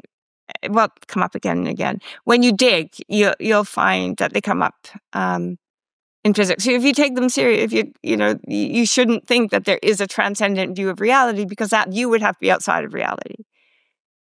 And in particular, you can't have such a view because you're part of reality. So why do self-referential statements feel paradoxical? And it's not all self-referential, but the ones that we discuss. So one view is that language evolved for object-level communication and not some meta-level reflection. And so maybe the confusion isn't in logic, it's just in our current cognitive architecture. Maybe it reflects something deeper. What do you think? So I guess, language is a living, breathing thing, and we can, I don't know. So it's not a question about language as it exists. It's a question partly about any possible language. And these paradoxes are inherent in any possible language. I don't think they show contradictions are true, but they do show that any representation of a system from the inside is incomplete. Mm-hmm. So I take that horn of the dilemma, which was exactly what Gödel thought. By the way, if you're interested in Gödel's theorem, I did a deep dive on the misconceptions of Gödel's theorem, as well as what it actually says. That video went somewhat viral. The link is on screen and in the description. I take that horn of the dilemma, which was exactly what Gödel thought in the mathematical case. And why do I say that, and what does it show about physics? So again, this is why thinking about this in physical terms is really illuminating, because, in the formal systems, there's two things that you don't have that you do when you can think about a physical system. So go back to the little puzzle I started with, the system that's going to be a grand overarching database of all possible, of all physical fact. You can ask it a question. Is the answer that's about to appear in the output channel no? It cannot truthfully answer that. Okay, but it's not there's no inconsistency in reality, because reality is perfectly consistent. It can say yes, it can say no, it can say nothing. Those are all perfectly consistent the ways the world can be. No matter what it does, it won't be answering correctly. So its view of reality has to be incomplete. So that's why I say it shows something about incompleteness, not something about reality. But what does it show? Well, we have a nice mechanical model of what's going on there. It has two features that the formal puzzle doesn't. One feature is that there's an uncontested notion, a kind of ground layer of physical fact that we're going to take for granted. In the formal cases, in the mathematical cases, people were precisely trying to lay mathematics on a firm foundation. So this sort of incompleteness was worrisome about the ontologies, right?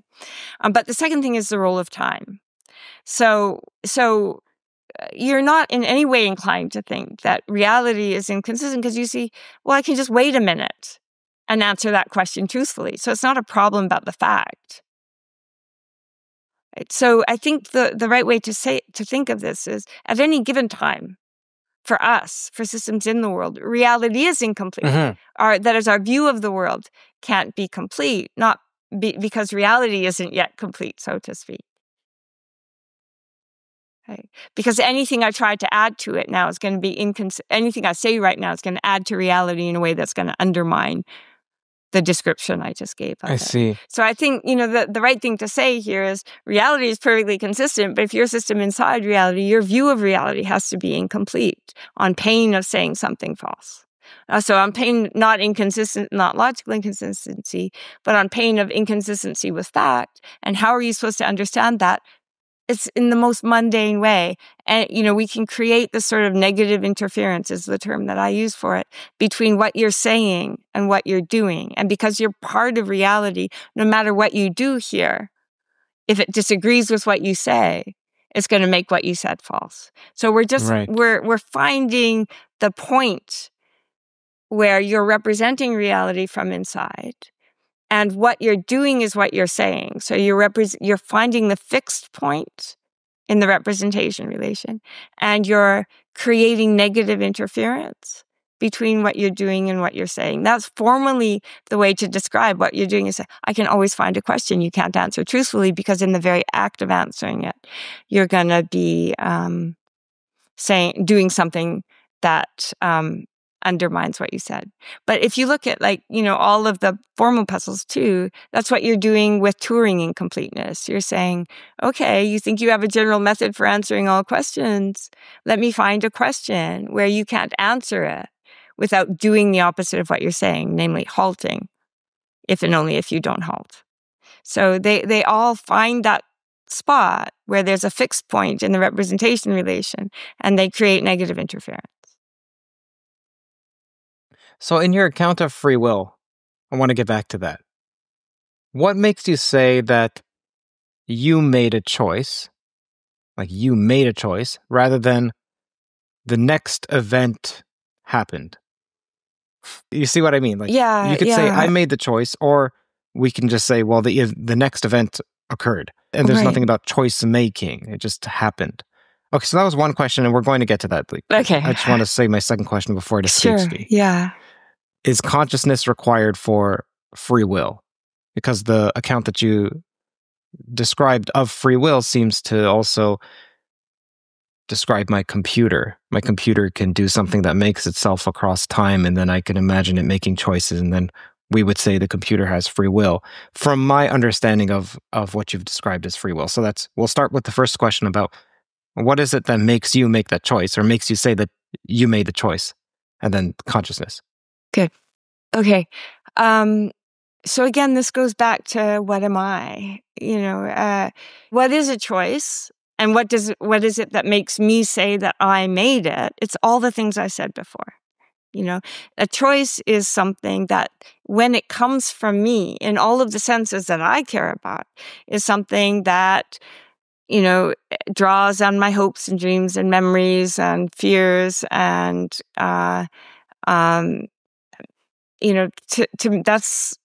that's what it is to make a choice. And that's all I believe in when I believe that the choice comes from me. People say sometimes, okay, but your choices themselves, they come from your genes and your history and your experience. And that's where that whole bit about, that stuff is all the physical encoding of me that I had a role in constituting over the course of my life. And you shouldn't have any notion of free will that doesn't make that enough to be free. I mean, some people do, for sure. But I'm happy to say, okay, you do. I mean, that's a notion of free will that's well lost. It's not one that we need. You shouldn't inflate it that way. Okay, the question, does that answer that question? Yes, yeah. Okay, so the consciousness one is, it depends what you mean by consciousness. So if you mean phenomenal consciousness, so that notion of consciousness that has really come, that's become the focus of the hard problem, and that a lot of the people write, like Chalmers introduced it, and a lot of people that are engaged in that debate are really interested in. Then I don't think consciousness in that sense is needed for free will. Nothing that I said hinges on it being phenomenally conscious. And indeed, the very notion of phenomenal consciousness is one that makes it physically inert. So the hard problem is set up so that they say, look, the hard problem, the reason that you know that nothing physical can constitute consciousness is because you can describe to me a complete physical and functional description of a brain, including, sort of its role in producing, motor responses and so on. And even all of the things that you can say about how it stores information and processes information. All of that stuff can be done in a computer or a non-conscious thing. You can settle all of those questions and not settle whether it's conscious. Therefore, consciousness can't be physically reducible. So that notion of consciousness is quite specifically one that can't play any role in guiding behavior. It's completely inert. And everything that I described to you about, storing information and, self-constitution and then bringing that to bear on behavior when you're making a voluntary choice, all of that stuff was physically and functionally characterizable in terms of what brains are doing. You have a recent paper called Why Physics Should Care About the Mind. I'll place it on screen and in the description. Tell me about that paper and what mind is and how that's different than consciousness, a conscious mind, if it is. So I'm thinking of the mind here as, a kind of virtual machine running on physical hardware that guides the movements of bodies, whether human or, other cognizing systems around space. Why should physics care about it? Because minds and bodies move matter around. So if you think physics should describe the movements of matter, there's all kinds of things that happen in the natural world and all kinds of things that happen in the part of the natural world that we occupy that you cannot explain without minds. So, why is there a car in my driveway? Why am I sitting in a house? Why am I talking at a screen where it's talking? those things do not happen without minds. Cognition and mental activity is essential and integral to producing certain kinds of movements of matter. I think of them as entirely a part of the physical world and entirely part of the progression of, sort of complexity from, sort of simple systems up through living systems. So I think, so that's why I think physics should care about mind more. I think I also talked a lot in that paper. I can't remember, but I'll tell you why. I think increasingly in physics, partly because physics, to its credit, makes progress on all of the easy problems that it can do without thinking about hard, philosophically difficult problems. Made a lot of progress without thinking about minds or observers but because it's made so much progress now, and because we've got this developed picture, highly articulated picture of reality, there are little places where it's emerging as an important anomaly because minds are involved in one way or another. One of those, I think, not everybody will agree with this, is quantum mechanics. So clearly there's something about the interaction between information gathering systems and the quantum world that's mediated by, sort of what we're calling measurement interactions that we do not know how to understand well. So that puts what's often called the observer, I would call the agent, in the foreground of needing to be understood. Other places where again, observers are emerging as important: cosmology in various ways, understanding, probability distributions and anthropic reasoning and those kinds of things. They're putting observers into the focus. But in terms of understanding minds, I think, so that the first answer I gave you is really, we need to understand minds because they're part of the physical world. And indeed, they're a big part of the physical world in the immediately salient parts of our, everyday experience.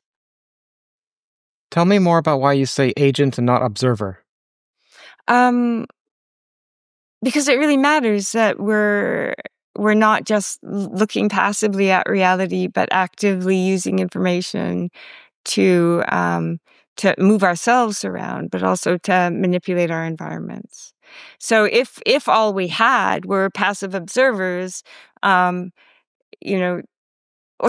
two things. First, nature would have never made just passive observers. Nature constructed observation partly to guide behavior. But also, too, I think for the reasons I just said, it's really the agentive aspects of cognition that make a difference to the physical world. So we are, by our nature, information utilizing systems. Did you say at one point that you don't like counterfactuals? Yeah. Yeah. Okay. Let's hear. Okay, so a lot of this is a legacy, one of those bad legacies of the kind of the way that philosophy went. I love modality. I'm all about hypotheticals, but a lot of modality in philosophy is expressed in terms of counterfactuals, and people think that they need to understand, for example, the modal aspects of physics by trying to understand the truth conditions for counterfactuals, but counterfactuals turn out to be, as soon as you try to address, so we want to know what's possible, what's not possible. That's what modality is. We try to understand what physics tells us about what's possible and what's not possible, or what can happen in a given situation, what can't happen in a given situation. And if we're in the space where we think that needs to be understood in terms of counterfactuals, then what do we need to do? We need to get the truth conditions for counterfactuals. And then what do we find? We find that the truth conditions for counterfactuals are very difficult. You need to consult your intuitions, and you need to talk about a space of possible worlds and which worlds are closer to you and which weren't. And then you find you're fully in the kind of realm of this weird semantic exercise where our intuitions about counterfactuals, in my view, are really just kind of guides for what people have in mind in ordinary conversations when they're asking like about what's possible, what would have happened, what they're holding fixed and what they're not. They're just those sorts of linguistic conversational rules, nothing about the deep structure of reality. I believe what physics does tell us is it gives us definite truth values for hypotheticals. What would happen under some fully specified physical setting? And our physical theories will tell us that without any intuitions about, semantics for counterfactuals. Very often we're interested in what would happen if, the world had, I don't know, like, 20,000 more tons of matter. So I don't know, but Sure. But they're what we do. We can, without talking about counterfactuals, we can consult our physical theories. We explicitly say what we're holding fixed about the actual world. We explicitly add what features of reality we're transforming or adding to that, and then we evolve forward our best. Use our best physical theories to model that and see what would happen under those conditions. I don't think we need to talk about counterfactuals. What keeps drawing you back to the mystery of time?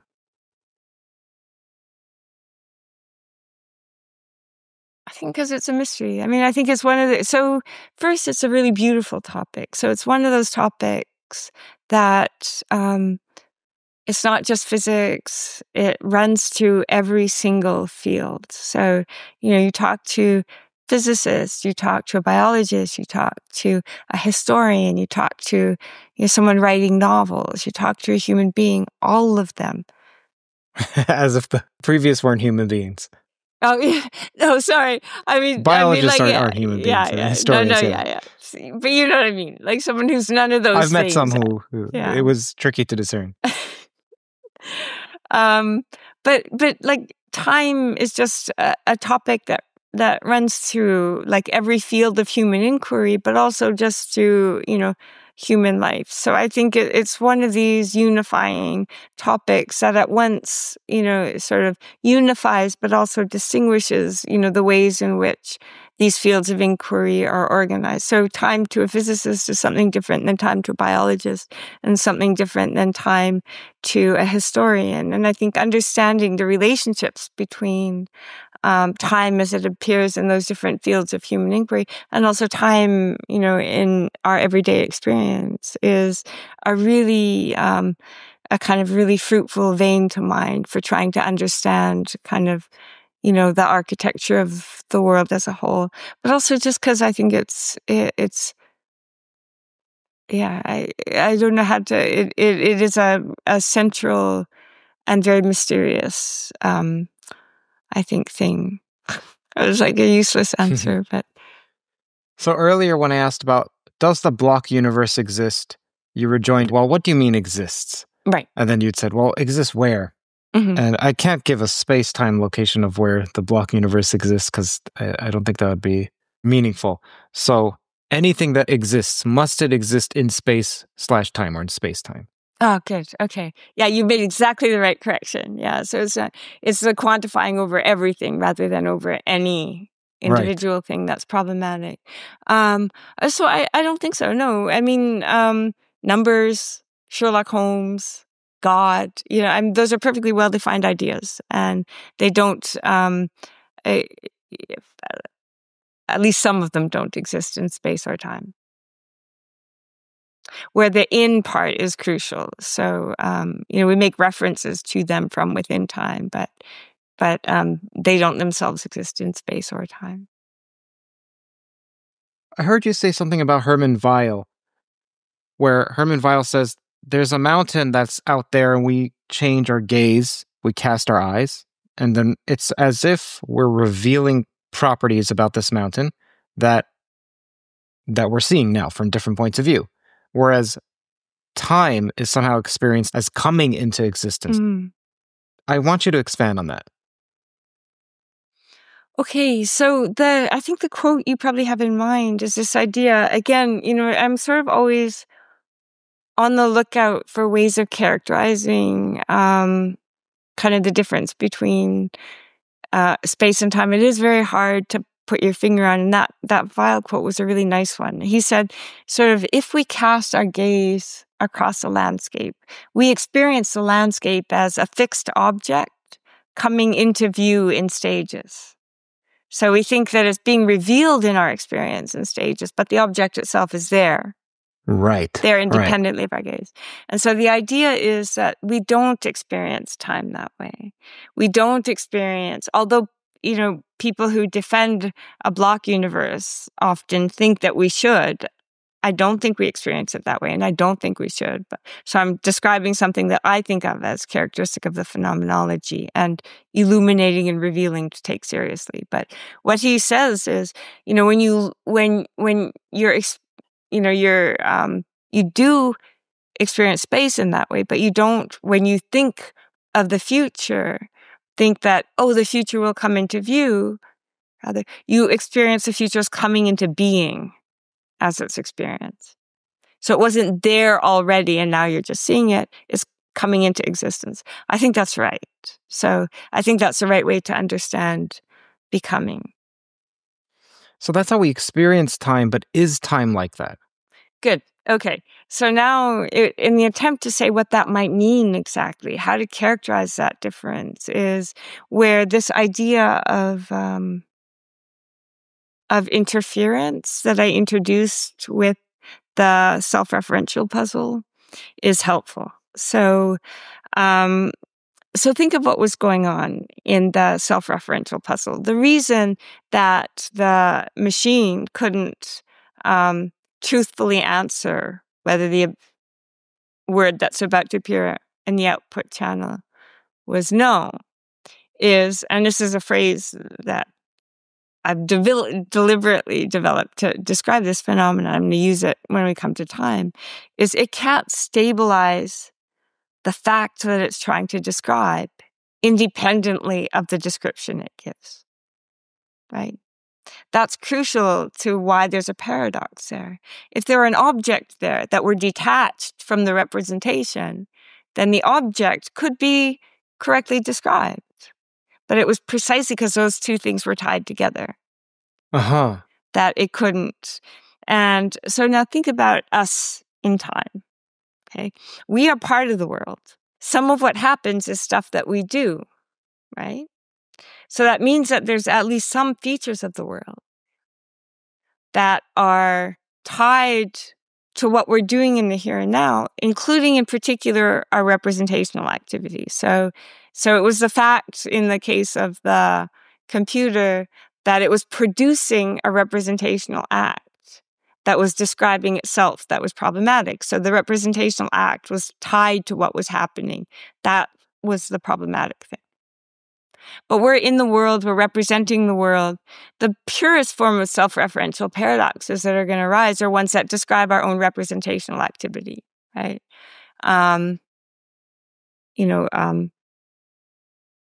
This sentence is false, or this thought is false. Right? That's a, problem there again is the same. In the very act of saying it, I'm producing a truth, a false, right. Or in the very fact of affirming it, I'm making it not false, or asserting it, I'm making it impossible. So you can't detach the representational act from what it's asserting. So you might think, okay, so fair enough. We know self-referential puzzles arise when you're describing your own representational activity. Blot out your representational activity. Why should it matter if we're just looking at the public physical landscape? Well, it matters because my actions are guided by my beliefs, and my beliefs guide my actions in such a way that when I make a prediction about things that are, so this is the way, so there's a lot more to say here, but I'm going to give you a little schema of it. Here, this idea of interference is really about when you can't detach what you're representing from your representations of it. Why are we in that position sort of natively by being creatures that deliberate about the future? Well, because we're always representing the world from a particular point in space and time. When I'm looking into the future, I have knowledge of the past, and I think about the future. I make predictions about what's going to happen tomorrow. But when it comes to my own behavior, I make conditional predictions. And then I act in such a way as to, if I predict this would happen if I acted that way, and I predict this would happen if I acted that way, and I don't like that one, I do this thing. So my representational activity is deliberately designed to act against predictions that I don't like and to promote futures that I do like. So I'm not explaining this very well, but the idea is that you're always in a position where your predictions are interfering with themselves because they're guiding action that's meant to counter predictions that are going to lead to unfavorable outcomes. Uh-huh. So this concept of interference, the idea that I'm producing predictions and then the predictions are going to produce counter-predictive physical responses in me. Right.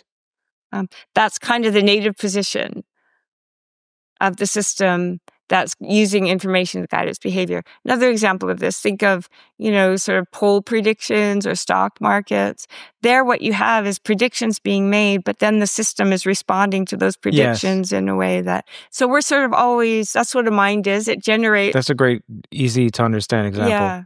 So we're always doing that, oh no, this will happen if I act that way. I'm going to do this way. Or, oh no, that's going to happen. I'm going to do what I can to counter it. So we're always acting in a way that's going to sort of feed back and counter predictions we don't like. And so we're in this regime of interference. And because of that, the future is going to be inherently unsettled because any prediction that we make is subject to our own actions trying to influence the system in a way. It's going to feed back into the system and affect what happens via our actions.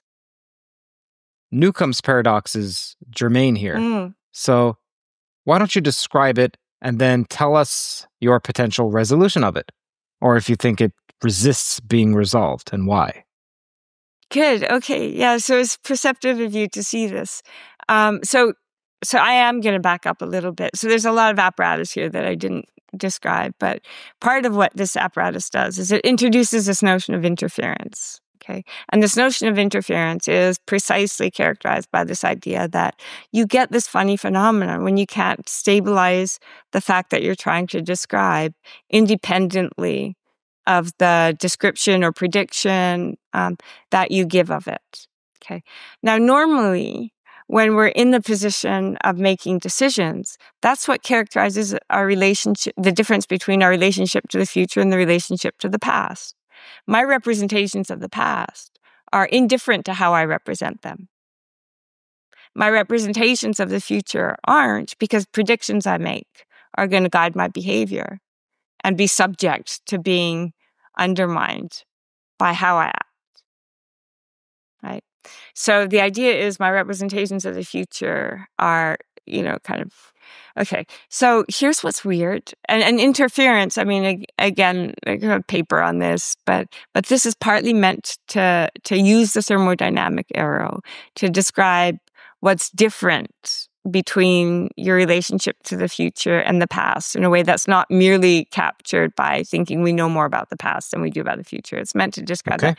No, our representations of the future have an influence on how the future goes. So normally, in the ordinary deliberative situation, our beliefs, the facts about the past, our beliefs about the past don't have any probabilistic effect on the past in a way that's not screened off by the present state of the world. So all probabilistic influences that our beliefs have into the past are screened off by other facts about the world. Okay. Not so in the future for the reason I said, because the beliefs I have about the future are going to guide how the future goes by way of having influence on my actions. So the way probabilistically to characterize the ordinary choice situation is exactly that. My choices, which are representations of the future, are correlated with what happens. Yes. Right. Think about the structure of a Newcomb's problem. You're given these warring intuitions. You're told on the one hand, whether you choose one box or whether you choose two boxes, highly correlated with whether there's $1 million under the one box or not. Yeah. But you're also told, but there's no causal connection. Why? Because the the demon or whatever put the money there before you make your choice. So you're put in the situation where, as I would describe it, there's interference between your choice. That is non-screened off probabilistic correlation between your choice and whether there's $1 million there. But then you're told, but there's no causal link. So you're kind of put in this position where normally, I think in the normal choice situation, what are causes of what are causal relations? Causal relations are probabilistic correlations between interventions and the fact that you establish that there's a causal link between A and B, just in case interventions on A retain a correlation with B. They're correlated with what happens at B. Okay. So the ordinary choice situation is one in which you have causal influence over the future, but not the past. Newcomb's paradox is precisely putting you in a situation where your choice is going to be probabilistically correlated with what's there, and then you're told, but there's no causal link.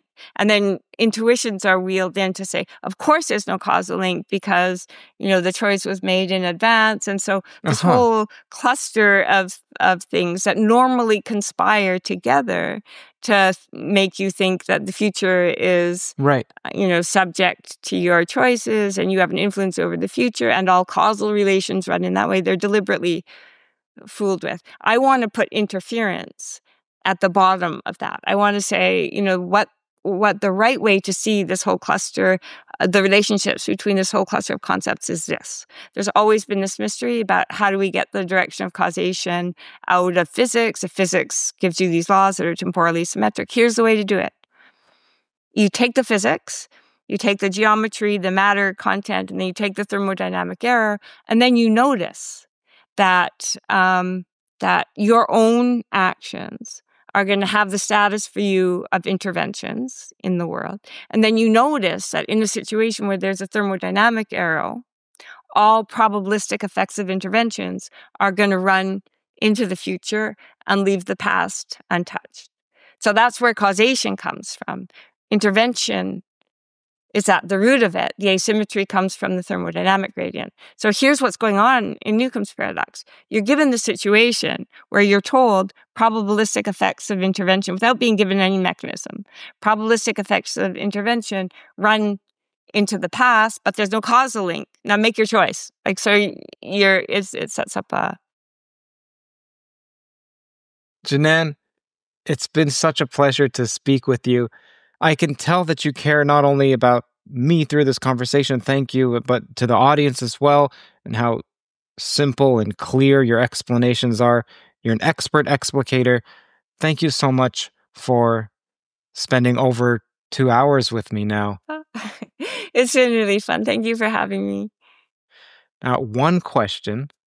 What one lesson, if you had to pick one, from someone else was given to you or imparted to you that's had the most positive influence on your life? Can I say anything? Can Yes. I say anything? Or does it have to be? Okay. So, Bas van Rossen, my advisor, just like a year or maybe a couple of years after I graduated, told me this story. This is going to be a little bit of a long story, but it's worth, because it really did. Please. It made a huge impact. So he tells the story about there was this guru, and there's this guru, this kind of mystical guru that was supposed to have this like amazing influence, like this kind of, amazing effect on people who are troubled. And there's this guy who's really troubled. And, it was weird because by all external circumstances, by all external observations, he had everything, beautiful wife, beautiful family, super successful career, really good looking guy. He just looked like a superstar, but he was really deeply troubled inside. And, nobody understood it because he looked like he had everything. And, his life was easy, but he was deeply, deeply troubled. So he decided to go see this guru. This guru would go travel around, and, you would have to line up for hours to see him. And the guy would just be sitting on a mat, but he would speak to anyone who wanted to speak to him. Sitting in a room, and what would happen is people would line up, and one by one they would go in. Front door, there's a back door to the little kind of plot. People would walk in one by one. Sometimes it would take long, long time you would talk to someone. And then they would go Yeah. out the back door, another person would come. Sometimes it would be like really quick. Someone would go in, they go out the back door, the next person come in. There's like a little ding that would happen. So someone would go in, you'd wait a while, sometimes an hour, sometimes 3 seconds, ding, next person would go in. You wouldn't see the other person going out. So he goes when the guy's coming, as close, a couple of hours away, goes there. He just takes the whole day off. So I'm going to line up. He's the first person to line up, but there was already like hundreds of people there. So he lines up. And he's really sure that this guy is going to understand him. He's like really worked up about it because, nobody really sees like the suffering that he has in his soul. So he waits and he waits and he waits. He waits as one person goes in, ding, goes out. One person goes in, ding, goes out. And he's getting closer and closer to the front. And he's becoming more and more emotional because he really feels like he's got this, thing that he needs to unburden himself of. And he feels sure that this is his last resort. He's going to understand him. So he's getting closer and closer to the front of the line. Guy in front of him goes in. And he's completely overcome, with anticipation. Waits and waits. Ding! That guy goes out. And he sits down in front of the guru and you can see looking into his eyes that the guy's going to understand him. And he looks up at him and the guru looks at him with just unfathomable gentleness. And he says to him, "You have much pain." And he just sobs because he feels this is the one person that understands him. And he looks up at him, tearfully. And the guy looks at him and says, "Get rid of it." Ding! So I think that to me, that is just like, there are optional forms of like suffering and you don't really have problems a lot of the times that you think you do. So for me, I swear to God, that changed the suffering of my soul in a lot of ways. Well, why don't you tell me about a problem that you thought was something externally caused, but then you realized it was internally and that you had control over it? I couldn't care. Okay, so this is probably personal. You'd be super. I don't care a lot about things like professional success and when, things like, external sort of status stuff. And I think realizing that made it much easier for me to think about the things I wanted to think about and sort of have the sorts of freedoms that I wanted to have. That for me was amazing. And I don't know whether that's what Boss meant to teach me in that. But as soon as you get rid of all of that, you're fortunate enough to have your health and sort of enough money, that all you need. So you mean to say that you don't care about getting these appointments or fellowships or what have you, but does that eliminate your intimidation by someone else who is critiquing you and they have a 20-year fellowship at the Institute for Advanced Study or something like that? None of it matters that much to me. So I neither seek it nor... of course that stuff is hurtful, but, in some ways I don't seek to be sort of, a tall poppy, so it makes me less of a target, I think. Mm-hmm. Yeah, so all that's true, yeah. That's beautiful. Thank you so much. This has been lovely. I really enjoyed it. Thank you so much. Hi there, Curt here. If you'd like more content from Theories of Everything and the very best listening experience, then be sure to check out my Substack at curtjaimungal.org. Some of the top perks are that every week you get brand new episodes ahead of time. You also get bonus written content exclusively for our members. That's CurtJaimungal.org. You can also just search my name and the word Substack on Google. Since I started that Substack, it somehow already became number 2 in the science category. Now, Substack, for those who are unfamiliar, is like a newsletter. One that's beautifully formatted, there's zero spam. This is the best place to follow the content of this channel that isn't anywhere else. It's not on YouTube, it's not on Patreon. It's exclusive to the Substack, it's free. There are ways for you to support me on Substack if you want, and you'll get special bonuses if you do. Several people ask me hey, Curt, you've spoken to so many people in the fields of theoretical physics, of philosophy, of consciousness. What are your thoughts, man? Well, While I remain impartial in interviews, this Substack is a way to peer into my present deliberations on these topics. And it's the perfect way to support me directly. CurtJaimungal.org or search Curt Jaimungal Substack on Google. Oh, and I've received several messages, emails, and comments from professors and researchers saying that they recommend Theories of Everything to their students.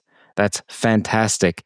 If you're a professor or a lecturer or what have you, and there's a particular standout episode that students can benefit from, or your friends, please do share. And of course, a huge thank you to our advertising sponsor, The Economist. Visit economist.com/toe, TOE, to get a massive discount on their annual subscription. I subscribe to The Economist, and you'll love it as well. Toe is actually the only podcast that they currently partner with, so it's a huge honor for me, and for you, you're getting an exclusive discount. That's economist.com/toe, TOE. And finally, you should know this podcast is on iTunes, it's on Spotify, it's on all the audio platforms. All you have to do is type in Theories of Everything and you'll find it.